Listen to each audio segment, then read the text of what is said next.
Prime Asia television ਦੇਖਣ ਵਾਲੇ ਸਮੁੱਚੇ ਦਰਸ਼ਕਾਂ ਨੂੰ ਦਵਿੰਦਰ ਸਿੰਘ ਬੈਨੀਪਾਲ ਵੱਲੋਂ ਪਿਆਰ ਅਤੇ ਸਤਿਕਾਰ ਸਹਿਤ ਸਤਿ ਸ਼੍ਰੀ ਅਕਾਲ। ਅੱਜ ਦੇ ਪ੍ਰੋਗਰਾਮ ਵਿੱਚ ਦੋਸਤੋ ਤੁਹਾਡਾ ਜਿੱਥੇ ਸਵਾਗਤ ਕਰ ਰਹੇ ਹਾਂ ਉੱਥੇ ਬੀਤੇ ਕੁਝ ਕੁ ਦਿਨਾਂ ਤੋਂ ਇਮੀਗ੍ਰੇਸ਼ਨ ਦੇ ਵਿੱਚ ਕੁਝ ਕੁ ਤਬਦੀਲੀਆਂ ਅਪਡੇਟਸ ਜਿਸ ਦੀ ਜਾਣਕਾਰੀ ਤੁਸੀਂ ਪ੍ਰਾਪਤ ਕਰਨਾ ਚਾਹੁੰਦੇ ਹੋ।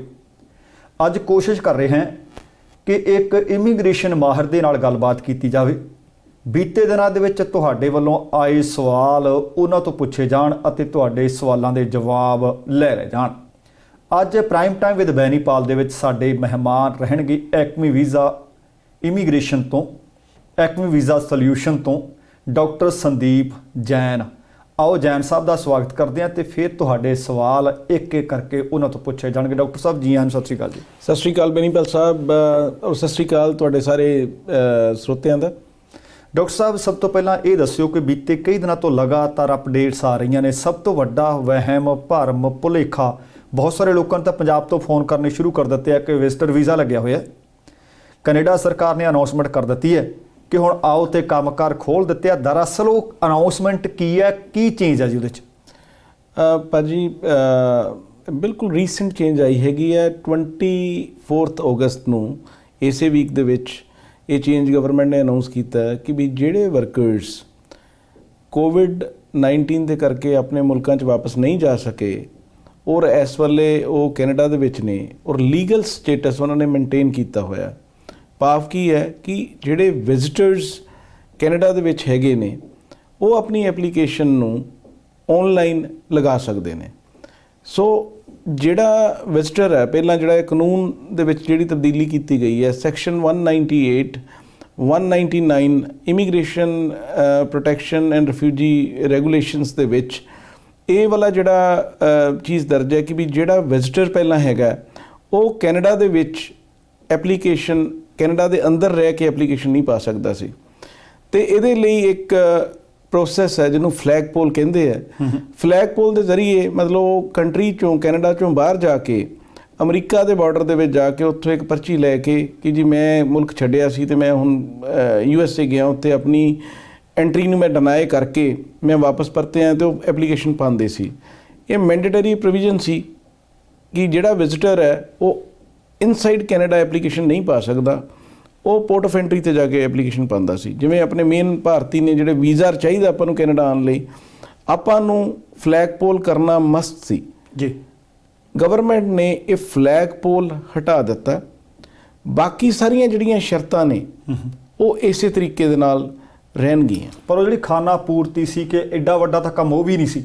ਜਾਂਦੇ ਸੀ ਵੀਜ਼ਾ ਆਫਿਸਰ ਨੂੰ ਦੱਸਣਾ ਅਮਰੀਕਾ ਵਾਲੇ ਬਾਰਡਰ 'ਤੇ ਜੀ ਮੈਂ ਵਰਕ ਪਰਮਿਟ ਅਪਲਾਈ ਕਰਨਾ, ਠੀਕ ਆ ਮੇਰੇ ਵੱਲੋਂ ਲਿਖ ਆ ਮੇਰਾ ਨਾਂ ਹੈ ਅਤੇ ਤੁਸੀਂ CBSA ਅਫਸਰ ਨੂੰ ਜਾ ਕੇ ਦੱਸਦੇ। ਇਹਦਾ ਮਤਲਬ ਅੱਗੇ CBSA ਅਫਸਰ ਕੋਲ ਜਦੋਂ ਉਹ ਬੰਦਾ ਫਲੈਗ ਪੋਲ ਕਰਕੇ ਆਉਂਦਾ ਸੀ ਉਹਨੂੰ ਸਵਾਲ ਜਵਾਬ ਵੀ ਕਰ ਲਏ ਜਾਂਦੇ ਸੀ, ਇੱਕ ਇੰਟਰਵਿਊ ਨੁਮਾ ਸੀ। ਕਿ ਹੁਣ ਉਹ ਸਾਰਾ ਕੁਝ ਨਹੀਂ ਹੋਏਗਾ ਜੀ? ਦੇਖੋ ਜਿਹੜੀਆਂ ਐਪਲੀਕੇਸ਼ਨਸ ਨੇ ਹੁਣ ਤੁਹਾਡੀਆਂ ਜਿਹੜੀਆਂ ਐਪਲੀਕੇਸ਼ਨਸ ਨੇ ਬਾਕੀ ਸਾਰੀਆਂ ਸ਼ਰਤਾਂ ਉਹੀ ਨੇ। ਤੁਹਾਨੂੰ ਐਪਲੀਕੇਸ਼ਨ ਦੇ ਵਿੱਚ ਡੈਮਨਸਟ੍ਰੇਟ ਜਿਹੜੀ ਵੀ ਜੋਬ ਦੇ ਲਈ ਤੁਸੀਂ ਅਪਲਾਈ ਕਰ ਰਹੇ ਆ ਅਤੇ ਤੁਸੀਂ ਕੈਨੇਡਾ ਦੇ ਵਿੱਚ ਆ, ਤੁਹਾਡੇ ਕੋਲ ਸਭ ਤੋਂ ਪਹਿਲਾਂ ਕੀ ਹੈ ਕਿ ਜਿਹੜੀ ਤੁਹਾਡੀ ਜੋਬ ਹੈ ਉਹਦੇ ਲਈ LMIA ਚਾਹੀਦਾ। ਇੰਪਲਾਇਰ ਸਪੈਸੀਫਿਕ ਪ੍ਰੋਗਰਾਮ ਹੋਊਗਾ, ਓਪਨ ਨਹੀਂ ਹੋਊਗਾ। ਤੁਹਾਨੂੰ ਭਾਵ ਕੀ ਹੈ ਕਿ ਇੱਕ ਇੰਪਲਾਇਰ ਵੱਲੋਂ ਤੁਸੀਂ ਇੱਥੇ ਹੋ, ਇੱਕ ਇੰਪਲਾਇਰ ਵੱਲੋਂ ਤੁਹਾਨੂੰ ਜੋਬ ਆਫਰ ਚਾਹੀਦੀ ਹੈ। ਜੋਬ ਆਫਰ ਜਿਹੜੀ ਹੈਗੀ ਹੈ ਦੋ ਤਰ੍ਹਾਂ ਤਰੀਕੇ ਦੇ ਨਾਲ ਹੁੰਦੀ ਹੈ। Most of the job offer ਜਿਹੜੀਆਂ LMIA labour market impact assessment ਨਾਲ ਅਟੈਚਡ ਹੁੰਦੀਆਂ ਨੇ। ਗਵਰਨਮੈਂਟ ਸਰਵਿਸ ਕੈਨੇਡਾ ਤੋਂ ਅਪਰੂਵਲ ਲੈਣੀ ਹੁੰਦੀ ਹੈ। ਉਹ ਵਾਲੀਆਂ ਐਪਲੀਕੇਸ਼ਨਸ ਇੰਪਲਾਇਰ ਸਪੈਸੀਫਿਕ ਦੇ ਵਿੱਚ ਤੁਸੀਂ ਐਪਲੀਕੇਸ਼ਨ ਪਾਉਣੀ ਹੈ। ਪਹਿਲਾਂ ਐਪਲੀਕੇਸ਼ਨ ਜਿਹੜੀ ਹੈ CBSA ਆਫਿਸਰ ਉਸੇ ਵੇਲੇ ਚੈੱਕ ਕਰਕੇ ਐਪਲੀਕੇਸ਼ਨ ਨੂੰ ਤੁਹਾਨੂੰ ਸਵਾਲ ਜਵਾਬ ਕਰਕੇ ਕੁਛ ਲੋਕਾਂ ਨੂੰ ਇਹਦੇ ਵਿੱਚ ਫਾਇਦਾ ਹੋ ਸਕਦਾ ਹੈ ਕਿਉਂਕਿ ਜਦੋਂ ਕਈ ਵਾਰੀ ਇਹ ਹੈ ਕਿ ਵੀ ਬੰਦਾ ਜਦੋਂ ਡਾਇਰੈਕਟ ਆਪਾਂ ਇੰਟਰਵਿਊ ਕਰਦੇ ਹਾਂ ਅਤੇ ਕਾਲੀ ਵਰਦੀ ਪਾ ਕੇ ਆਫਿਸਰ ਬੈਠੇ ਆ ਜਿਨ੍ਹਾਂ ਦੇ ਚਿਹਰੇ 'ਤੇ ਕੋਈ ਸਮਾਈਲ ਵੀ ਕੋਈ ਨਹੀਂ, ਰਾਈਟ। ਅਤੇ ਉਹਨਾਂ ਨੇ ਸਿੱਧੇ ਸਟ੍ਰੇਟ ਕੁਐਸਚਨ ਪੁੱਛਣੇ ਆ ਜਿਹਦੇ ਵਿੱਚ ਸਭ ਤੋਂ ਵੱਡਾ ਕੁਐਸਚਨ ਹੁੰਦਾ ਸੀ ਕਿ ਜਦੋਂ ਤੁਸੀਂ ਇੱਥੇ ਆਏ ਆ ਇੰਟੈਂਟ ਤੁਹਾਡੀ ਕੀ ਆ, ਟਾਈਮ ਹੋ ਗਿਆ ਤੁਹਾਨੂੰ ਇੰਨਾ ਜ਼ਿਆਦਾ, ਕਿਉਂ ਨਹੀਂ ਗਏ। ਫਿਰ ਉਹਨੇ ਆਫਿਸਰ ਨੇ ਉੱਥੇ ਉਹਦੀ ਦੇਖਣਾ ਕਿ ਇਹਦੇ ਵਾਪਸ ਮੁੜਨ ਦੇ ਚਾਂਸਿਸ ਕੀ ਨੇ। ਕਾਫੀ ਹੱਦ ਤੱਕ ਇਹਨਾਂ ਚੀਜ਼ਾਂ ਦੇ ਵਿੱਚ ਤਾਂ ਸੁਖਾਲਾ ਹੋ ਜਾਏਗਾ। ਪਰ ਜਿਹੜਾ ਇਹਦੇ ਵਿੱਚ ਦਿੱਕਤ ਹੈ ਕਿ ਟਾਈਮਲਾਈਨ ਕੀ ਗਵਰਨਮੈਂਟ ਟਾਈਮਲਾਈਨ ਵੀ ਨਾਲ ਵਧਾਏਗੀ। ਗਵਰਨਮੈਂਟ ਨੇ ਉਪਰਾਲਾ ਤਾਂ ਇਹ ਕੀਤਾ ਹੈ ਕਿ ਵੀ ਜਿਹੜੇ ਵਰਕਰ ਇੱਥੇ ਨੇ, ਜਿਹੜੇ ਮਤਲਬ ਵਿਜ਼ਟਰ ਇੱਥੇ ਨੇ, ਤੇ ਜਿਹੜੇ EMPLOYERS ਕੋਲ ਬੰਦਿਆਂ ਦੀ ਘਾਟ ਹੈ, ਉਹਨਾਂ ਨੂੰ ਵਰਕਰ ਬਾਹਰੋਂ ਨਹੀਂ ਮੰਗਵਾ ਸਕਦੇ ਹੋ, ਉਹਨਾਂ ਨੂੰ ਇੱਥੋਂ ਹੀ ਉਹਨਾਂ ਨੂੰ ਹੈਲਪ ਕੀਤੀ ਜਾਵੇ। ਪਰ ਕੀ ਟਾਈਮਲਾਈਨ, ਹੁਣ ਨੋਰਮਲ ਇੱਕ ਐਪਲੀਕੇਸ਼ਨ ਪਾਉਂਦੇ ਹਾਂ ਅਸੀਂ ਸਟੂਡੈਂਟ ਤੋਂ ਵਰਕਰ ਕਨਵਰਟ ਕਰਨਾ, ਠੀਕ ਹੈ, ਜਾਂ ਓਪਨ ਵਰਕ ਪਰਮਿਟ ਤੋਂ EMPLOYER ਸਪੈਸੀਫਿਕ ਵਰਕ ਪਰਮਿਟ ਕਰਨਾ, ਪ੍ਰੋਸੈਸਿੰਗ ਟਾਈਮ ਇਸ ਵੇਲੇ ਤਕਰੀਬਨ 3 ਮਹੀਨੇ ਦਾ। ਜੇ ਇਹਦੇ ਵਿੱਚ ਵੀ 3 ਮਹੀਨੇ ਲੱਗਣਗੇ ਤੇ ਪ੍ਰੋਸੈਸ ਦਾ ਕੋਈ ਪੱਕਾ ਹੱਲ ਨਹੀਂ ਹੋਣਾ। ਠੀਕ ਹੈ, ਐਪਲੀਕੇਸ਼ਨ ਪਾ ਸਕਦੇ ਆ, ਬਟ ਮਤਲਬ ਜਿਵੇਂ ਹੁਣ ਮੈਂ ਤਾਂ ਹਾਲੇ ਵੀ ਕਹਿਣਾ ਜੀ ਕਿ ਪੋਰਟ ਆਫ ਐਂਟਰੀ ਦੇ ਉੱਪਰ ਕੀ ਹੈ, ਜੇ ਤੁਹਾਡਾ ਕੇਸ ਚੰਗਾ ਹੈ, ਤੁਹਾਡੀ ਜੈਨੂਅਨ ਜੋਬ ਹੈ, ਤੁਸੀਂ ਜੈਨੂਅਨਲੀ ਉਹਨੂੰ ਡੈਮੋਨਸਟ੍ਰੇਟ ਕਰ ਸਕਦੇ ਆ ਕਿ ਤੁਸੀਂ ਉਹਦੀਆਂ ਕੰਡੀਸ਼ਨਸ ਨੂੰ ਮੀਟ ਕਰਦੇ ਆ। ਸਟਿਲ ਆਈ ਬਲੀਵ ਕਿ ਪੋਰਟ ਆਫ ਐਂਟਰੀ ਇੱਕ ਫਾਸਟ ਪ੍ਰੋਸੈਸ ਹੈ, ਤੁਹਾਨੂੰ ਜਾ ਕੇ ਐਪਲੀਕੇਸ਼ਨ ਦੇ ਕੇ ਤੁਹਾਡਾ ਕੰਮ ਜਲਦੀ ਦੇ ਨਾਲ ਉੱਥੇ ਮੋਹਰ ਲੱਗ ਗਈ, ਜੈਸ ਨੂੰ ਤੁਹਾਨੂੰ ਮਿਲ ਗਈ, ਉੱਥੇ ਮਿਲ ਗਈ ਸੇਮ ਟਾਈਮ ਦੇ ਉੱਪਰ, ਉਸੇ ਸੇਮ ਦਿਨ ਦੇ ਵਿੱਚ ਤੁਹਾਡੇ ਐਪਲੀਕੇਸ਼ਨ ਦੇ ਉੱਪਰ most of the cases decision ਹੋ ਜਾਂਦਾ ਹੈ। ਡਿਸੀਜਨ ਹੋ ਕੇ ਤੁਹਾਨੂੰ ਹਾਂ ਨਾ ਹੋ ਕੇ ਤੁਸੀਂ, ਜੇ ਤੁਹਾਨੂੰ ਹਾਂ ਹੋ ਗਈ ਹੈ ਤੇ ਤੁਸੀਂ ਅਗਲੇ ਦਿਨ ਤੋਂ ਕੰਮ ਤੇ ਜਾ ਸਕਦੇ ਹੋ ਆਪਣਾ SIN ਨੰਬਰ ਅਪਲਾਈ ਕਰਕੇ। ਅੱਛਾ, ਹੁਣ ਆਹ ਜਿਹੜਾ ਮਸਲਾ ਜਿਹੜਾ ਤੁਸੀਂ ਦੱਸਿਆ ਇਹ ਪੇਚੀਦਾ ਹੋ ਗਿਆ। ਹੁਣ ਮੰਨ ਲਓ ਮੈਂ ਆਨਲਾਈਨ ਐਪਲੀਕੇਸ਼ਨ ਕਰਤੀ, ਮੈਂ ਇੱਥੇ ਵਿਜ਼ਟਰ ਆਇਆ ਸੀ, 24 ਅਗਸਤ ਤੋਂ ਪਹਿਲਾਂ ਆਇਆ ਸੀ। ਸਭ ਤੋਂ ਪਹਿਲਾਂ ਤਾਂ ਮੈਨੂੰ ਇਹ ਦੱਸੋ ਕਿ ਕੋਈ ਪਾਇਲਟ ਪ੍ਰੋਜੈਕਟ ਵਾਂਗ ਹੈ, ਕੋਈ ਸਮਾਂ ਹੱਦ ਹੈ ਇਹਦੇ 'ਚ ਕਿ ਇੰਨੇ ਸਮੇਂ ਵਾਸਤੇ ਕੀਤਾ ਜਾ ਸਕਦਾ ਹੈ, ਜਾਂ ਇਹ ਖੁੱਲ੍ਹਾ ਹੀ ਹੈ ਜੀ? ਨਹੀਂ, ਇਹ ਇੱਕ ਜੀ ਟੈਂਪਰੇਰੀ ਪ੍ਰੋਗਰਾਮ ਹੈ, ਕਿਉਂਕਿ ਲਾਅ ਦੇ ਵਿੱਚ ਚੇਂਜ ਨਹੀਂ ਕੀਤੀ ਗਈ ਪੂਰੀ ਤਰ੍ਹਾਂ। ਸੋ ਇਹ ਮਤਲਬ ਜਿਹੜਾ ਇਹ ਆਪਣੇ ਹੁਣ ਦਾ ਜਿਹੜਾ COVID-19 ਦਾ ਟਾਈਮ ਹੈ, ਇਹਨੂੰ ਮੱਦੇਨਜ਼ਰ ਰੱਖ ਕੇ 31 ਮਾਰਚ 2021 ਤੱਕ ਇਹ ਵਾਲਾ ਪ੍ਰੋਗਰਾਮ ਜਿਹੜੀ ਇਹ ਵਾਲੀ ਚੇਂਜ ਹੈ ਆਪਾਂ ਐਪਲੀਕੇਸ਼ਨ ਭਰ ਸਕਦੇ ਹੈਗੇ ਹਾਂ। 31 ਮਾਰਚ 2021 ਉਹਨਾਂ ਨੇ ਡਿਸਾਈਡ ਕੀਤੀ ਹੈ ਇਹਦੇ ਲਈ। ਤੇ ਜਿਹੜੀ ਮੰਨ ਲਓ ਆਨਲਾਈਨ ਐਪਲੀਕੇਸ਼ਨ ਲੱਗ ਗਈ, ਅੱਗੇ ਤਾਂ ਹੁਣੇ ਤੁਸੀਂ ਦੱਸ ਰਹੇ ਹੋ ਕਿ CBSE ਅਫਸਰ ਕੋਲ ਗਏ, ਉਹਨੇ ਤੁਹਾਨੂੰ ਜੇ 4 ਸਵਾਲ ਉਹਨੂੰ ਲੱਗਦਾ ਸੀ ਕਰਨ ਵਾਲੇ ਨੇ, ਤੁਹਾਡੇ ਸਰਟੀਫਿਕੇਟ ਦੇਖੇ, ਤੁਹਾਡਾ ਤਜਰਬਾ ਪੁੱਛਿਆ, ਤੁਹਾਡੀ ਕੰਪੈਟੇਬਿਲਿਟੀ ਦੇਖੀ, ਜੈਸ ਕਰ ਦਿੱਤੀ ਜਾਂ ਨੋ ਕਰ ਦਿੱਤੀ। ਇਹਦੇ 'ਚ ਤਾਂ ਹਾਲੇ ਕੁਝ ਨਹੀਂ ਕਿਹਾ ਜਾ ਸਕਦਾ ਕਿ ਤੁਸੀਂ ਆਨਲਾਈਨ ਐਪਲੀਕੇਸ਼ਨ ਕੀਤੀ ਹੈ, ਤੁਹਾਨੂੰ ਡਿਸੀਜਨ ਮਹੀਨੇ 'ਚ ਆ ਜਾਣਾ, 10 ਦਿਨ 'ਚ ਆ ਜਾਣਾ ਹੈ, ਜਾਂ ਉਸੇ ਵਕਤ ਆ ਜਾਣਾ ਹੈ। ਦੇਖੋ ਟਾਈਮਲਾਈਨ ਇਹਦੇ ਵਿੱਚ ਨਹੀਂ, ਉਸੇ ਵੇਲੇ ਤਾਂ ਨਹੀਂ ਆ ਸਕਦਾ। ਐਪਲੀਕੇਸ਼ਨ ਦਾ ਪ੍ਰੋਸੈਸਿੰਗ ਟਾਈਮ ਹੈ ਜੀ, ਜਿਵੇਂ ਮੈਂ ਤੁਹਾਨੂੰ ਦੱਸਦਾ, ਜਿਵੇਂ ਪ੍ਰਾਇਓਰਟੀ ਐਪਲੀਕੇਸ਼ਨ ਹੈ, ਗਵਰਨਮੈਂਟ ਨੇ ਦੀ ਇੱਕ ਪਬਲਿਕ ਪਾਲਿਸੀ ਆਈ ਸੀ ਜਿਹਦੇ ਵਿੱਚ ਜੇ ਤੁਸੀਂ already EMPLOYER specific work permit ਤੇ ਕੰਮ ਕਰ ਰਹੇ ਆ, ਤੁਹਾਡਾ ਵਰਕ ਪਰਮਿਟ ਮੁੱਕ ਗਿਆ ਜਾਂ ਮੁੱਕਣ ਵਾਲਾ ਹੈ, ਤੁਹਾਡੇ ਕੋਲ ਕੋਈ ਨਵਾਂ ਜੋਬ ਹੈ, ਨਵਾਂ EMPLOYER ਹੈ ਜਿਹਦੇ ਕੋਲ ਉਹਦੇ ਕੋਲ ਤੁਹਾਡੇ ਨਾਂ ਦੇ ਉੱਪਰ LMI ਉਹਨੇ ਲਿੱਤਾ ਹੋਇਆ ਹੈਗਾ, ਨਵੀਂ ਜੋਬ ਆਫਰ ਹੈ, ਤੁਸੀਂ ਉਸ ਜੋਬ ਆਫਰ ਨੂੰ ਅਪਲਾਈ ਕਰਦੇ ਹੋ। ਜੇਕਰ ਤਾਂ ਤੁਹਾਡਾ ਆਕੂਪੇਸ਼ਨ ਐਸੈਂਸ਼ੀਅਲ ਸਰਵਿਸਿਜ਼ ਦੇ ਵਿੱਚ ਹੈ, ਫਾਰਮ ਵਰਕਰ ਹੋ ਗਿਆ, ਮੀਟ ਪ੍ਰੋਸੈਸਿੰਗ ਵਰਕਰਸ ਹੋ ਗਏ, ਜਾਂ ਟਰੱਕ ਡਰਾਈਵਰ ਹੋ ਗਏ, ਤੁਹਾਡੀ ਐਪਲੀਕੇਸ਼ਨ ਨੂੰ ਵਿਦਿਨ 2 ਵੀਕਸ ਅਪਰੂਵ ਕਰਕੇ ਭੇਜ ਦਿੰਦੇ ਆ ਜੀ। ਜੇ ਤੁਸੀਂ ਐਸੈਂਸ਼ੀਅਲ ਆਕੂਪੇਸ਼ਨ 'ਚ ਨਹੀਂ ਹੈਗੇ, ਤੁਸੀਂ ਪਬਲਿਕ ਪਾਲਿਸੀ ਦੇ ਅਧੀਨ ਇੱਕ ਅਲੱਗ ਵੈਬ ਫਾਰਮ ਦੇ ਜ਼ਰੀਏ ਤੁਸੀਂ ਇੱਕ ਐਪਲੀਕੇਸ਼ਨ ਪਾਉਂਦੇ ਆ, ਜਿਹਦੇ ਵਿੱਚ ਤੁਹਾਨੂੰ ਵਰਕ ਪਰਮਿਟ ਆਉਣ ਤੋਂ ਪਹਿਲਾਂ ਤੁਹਾਨੂੰ ਕੰਮ ਕਰਨ ਦੀ ਅਥਾਰਟੀ ਮਿਲ ਜਾਂਦੀ ਹੈ ਜੀ, ਕਿ ਤੁਸੀਂ ਕਿਸੇ ਵੀ ਦੂਸਰੇ EMPLOYER ਨਾਲ ਜਿੱਥੋਂ ਤੁਹਾਡੀ ਜੋਬ ਆਫਰ ਹੈ, ਤੁਹਾਡੀ ਐਪਲੀਕੇਸ਼ਨ ਡਿਸੀਜਨ ਜਦੋਂ ਆਏਗਾ ਉਦੋਂ ਆ ਜਾਏਗਾ, ਪਰ ਤੁਸੀਂ ਕੰਮ ਕਰ ਸਕਦੇ ਹੋ। ਪਰ ਉਹਦੇ 'ਚ 2 ਸ਼ਰਤਾਂ ਨੇ, EMPLOYER ਸਪੈਸੀਫਿਕ ਤੁਹਾਡਾ ਵਰਕ ਪਰਮਿਟ ਦੇ ਉੱਪਰ ਤੁਸੀਂ ਹੁਣ ਕੰਮ ਕਰਦੇ ਹੋਣੇ ਚਾਹੀਦੇ, ਤੇ ਦੂਸਰੇ ਬੰਨੇ ਵੀ ਤੁਹਾਡਾ EMPLOYER ਸਪੈਸੀਫਿਕ ਜੋਬ ਆਫਰ ਹੋਵੇ ਤੁਹਾਡੇ ਕੋਲ। ਇਹਦਾ ਮਤਲਬ ਇਹ ਦੇਖਣਾ ਕਿ ਤੁਸੀਂ ਕਿਹੜੀ ਕੈਟਾਗਰੀ 'ਚ ਅਪਲਾਈ ਕਰ ਰਹੇ ਹੋ। ਯੈਸ, ਜੇ ਤੁਸੀਂ ਐਸੈਂਸ਼ੀਅਲ ਚਾਹੁੰਦੇ ਹੋ ਤਾਂ ਤੁਹਾਨੂੰ ਲੱਗਦਾ ਕਿ ਛੇਤੀ ਚਾਂਸਸ ਨੇ ਵਿਦਿਨ 2 ਵੀਕਸ, ਹਾਂਜੀ, ਅਦਰਵਾਈਜ਼ ਸਮਾਂ ਵੱਧ ਲੱਗ ਸਕਦਾ ਹੈ। ਬਿਲਕੁਲ ਹੈ ਜੀ। ਸੋ ਇਹਦੇ ਨਾਲ ਇੱਕ ਮੈਨੂੰ ਹੋਰ ਦੱਸੋ, ਬਹੁਤ ਸਾਰੇ ਦਰਸ਼ਕ ਸਾਡੇ ਉਹ ਹੋਣਗੇ ਜਿਹੜੇ ਪਹਿਲਾਂ ਇੱਥੇ ਵਰਕ ਪਰਮਿਟ ਤੇ ਸੀ, ਹਾਂਜੀ, ਪਰ ਬੀਤੇ ਦਿਨਾਂ ਦੇ ਵਿੱਚ ਇਸ COVID-19 ਕਰਕੇ ਉਹ ਰਿਨਿਊ ਨਹੀਂ ਕਰ ਸਕੇ ਆਪਣਾ ਵਰਕ ਪਰਮਿਟ। ਕਈਆਂ ਨੇ ਉਹਨਾਂ ਵਿੱਚ ਉਹ ਵਿਜ਼ਟਰ ਵੀਜ਼ੇ ਤੇ ਹੋ ਗਏ ਸੀ, ਹਾਂਜੀ, ਕਿ ਉਹਨਾਂ ਨੂੰ ਵੀ ਲਾਭ ਮਿਲ ਸਕਦਾ? ਬਿਲਕੁਲ ਭਾਜੀ, ਇਹਦਾ ਜਿਹੜਾ ਲਾਭ ਹੈ ਇਹ ਡੈਫੀਨੇਟਲੀ ਜਿਹੜੇ ਬੰਦੇ ਇੱਥੇ ਵਿਜ਼ਿਟਰਸ ਨੇ ਕਿਸੇ ਵੀ ਰੂਪ 'ਚ, ਜਿਹੜੇ ਪਹਿਲਾਂ ਬੰਦੇ ਵਰਕਰ ਸੀ, ਉਸ ਤੋਂ ਬਾਅਦ ਹੁਣ ਉਹਨਾਂ ਦਾ ਸਟੇਟਸ ਚੇਂਜ ਹੋ ਗਿਆ ਕਿਉਂਕਿ ਉਹਨਾਂ ਦੇ ਕੋਲ ਵਾਪਸ ਜਾਣ ਦੀ ਥਾਂ ਨਹੀਂ ਸੀ, ਪਰਮਿਟ ਇੱਥੇ ਖਤਮ ਹੋ ਗਿਆ, ਉਹ ਸਾਰੇ ਬੰਦੇ ਇਹਦੇ ਵਿੱਚ ਅਪਲਾਈ ਕਰ ਸਕਦੇ ਨੇ ਜਿਨ੍ਹਾਂ ਕੋਲ ਹੁਣ ਵਿਜ਼ਟਰ ਵੀਜ਼ਾ ਹੈਗਾ, ਤੇ ਦੁਬਾਰਾ ਉਹਨਾਂ ਨੇ ਉਹ ਵਿਜ਼ਟਰ ਵੀਜ਼ਾ ਨੂੰ ਦੁਬਾਰਾ ਤੋਂ ਐਪਲੀਕੇਸ਼ਨ ਪਾ ਕੇ ਉਹਨੂੰ ਉਹ ਵਰਕ ਪਰਮਿਟ ਦੇ ਵਿੱਚ ਤਬਦੀਲ ਕਰ ਸਕਦੇ ਨੇ। ਫਿਰ ਸਵਾਲ ਆ ਗਿਆ ਤੁਹਾਡਾ ਟਾਈਮਲਾਈਨਸ ਦੇ ਬਾਰੇ, ਤੁਸੀਂ ਸਵਾਲ ਕੀਤਾ ਸੀਗਾ। ਟਾਈਮਲਾਈਨ ਜਿਹੜੀ ਇਹਦੀ ਹੈਗੀ ਹੈ ਹਾਲੇ ਗਵਰਨਮੈਂਟ ਵੱਲੋਂ ਕੋਈ ਨਿਰਧਾਰਿਤ ਨਹੀਂ ਹੈ, ਪਰ ਮੈਂ ਇੱਕ ਇਹ ਚੀਜ਼ ਸਮਝਦਾ ਕਿ ਗਵਰਨਮੈਂਟ ਨੇ ਪ੍ਰੋਗਰਾਮ ਉਲੀਕਿਆ, ਉਹਦੇ ਪਿੱਛੇ ਕੋਈ ਨਾ ਕੋਈ ਉਹਨਾਂ ਦਾ ਪ੍ਰੋਗਰਾਮ ਦੀ ਉਹਨੇ ਤੈਅ ਕੀਤੀ ਹੋਣਾ ਕਿ ਵੀ ਇਹਨਾਂ ਦੇ ਅਸੀਂ ਇਹ ਵਾਲਾ ਇੱਕ ਐਮਰਜੈਂਸੀ ਪ੍ਰੋਗਰਾਮ ਹੈ, ਵਰਕਰਸ ਦੀ ਸ਼ੋਰਟੇਜ ਨੂੰ ਪੂਰਾ ਕਰਨ ਦੇ ਲਈ ਅਸੀਂ ਕਰ ਰਹੇ ਹਾਂ।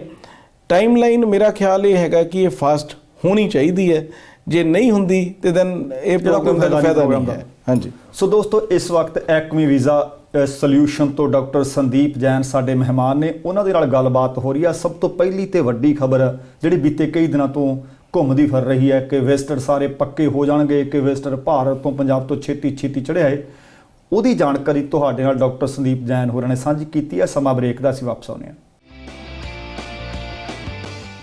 ਦੋਸਤੋ ਇੱਕ ਵਾਰੀ ਫਿਰ ਸਵਾਗਤ ਹੈ ਤੇ ਆਓ ਅੱਜ ਦੀ ਇਸ ਮੁਲਾਕਾਤ ਨੂੰ ਹੋਰ ਅੱਗੇ ਤੋਰਦੇ ਹਾਂ। ਡਾਕਟਰ ਸਾਹਿਬ ਜਿਸ ਤਰ੍ਹਾਂ ਗੱਲਬਾਤ ਕਰ ਰਹੇ ਸੀ ਕਿ ਬਹੁਤ ਸਾਰੇ ਵਿਜ਼ਟਰ ਨੇ, ਉਹਨਾਂ ਨੂੰ ਤਾਂ ਵਾਸ਼ਾਂ ਖੜ ਗਈਆਂ ਕਿ ਇੱਦਾਂ ਸੂਤ ਆ ਗਿਆ, ਕੰਮ ਆਏ ਹੋਏ ਸੀ, ਪਹਿਲਾਂ ਵਰਕ ਪਰਮਿਟ ਸ਼ਾਇਦ ਮਿਲਣਾ ਨਹੀਂ ਸੀ, ਹੁਣ ਤਾਂ ਆਪਾਂ ਆਨਲਾਈਨ ਐਪਲੀਕੇਸ਼ਨ ਭਰਨੀ ਹੈ, ਉਹ ਆਪਣਾ ਕੰਮ ਪੱਕਾ ਹੀ ਹੋ ਜਾਣਾ। ਹੁਣ ਇੰਡੀਆ ਤੋਂ ਵੀ ਫੋਨ ਇਹੀ ਆ ਰਹੇ ਨੇ ਕਿ ਕੀ ਸੱਚਮੁੱਚ ਜਿਹੜੇ ਵਿਜ਼ਟਰ ਗਏ ਸੀ ਉਹ ਸਾਰੇ ਪੱਕੇ ਕਰ ਦੇਣੇ ਨੇ, ਕਿ ਇਹ ਪ੍ਰੋਗਰਾਮ ਤੁਹਾਨੂੰ ਪੱਕੇ ਤੱਕ ਲੈ ਕੇ ਜਾਊਗਾ ਜਾਂ ਨਹੀਂ?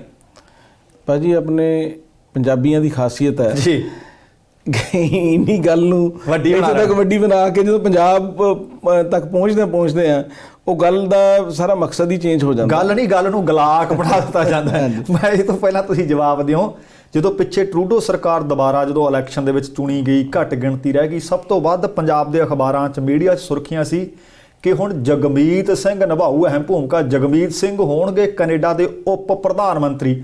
ਹਾਲਾਂਕਿ ਕੈਨੇਡਾ 'ਚ ਇਸ ਤਰ੍ਹਾਂ ਕੁਝ ਹੁੰਦਾ ਹੀ ਨਹੀਂ, ਕੋਲੀਸ਼ਨ ਸਰਕਾਰਾਂ ਹੀ ਨਹੀਂ ਬਣਦੀਆਂ ਜੀ।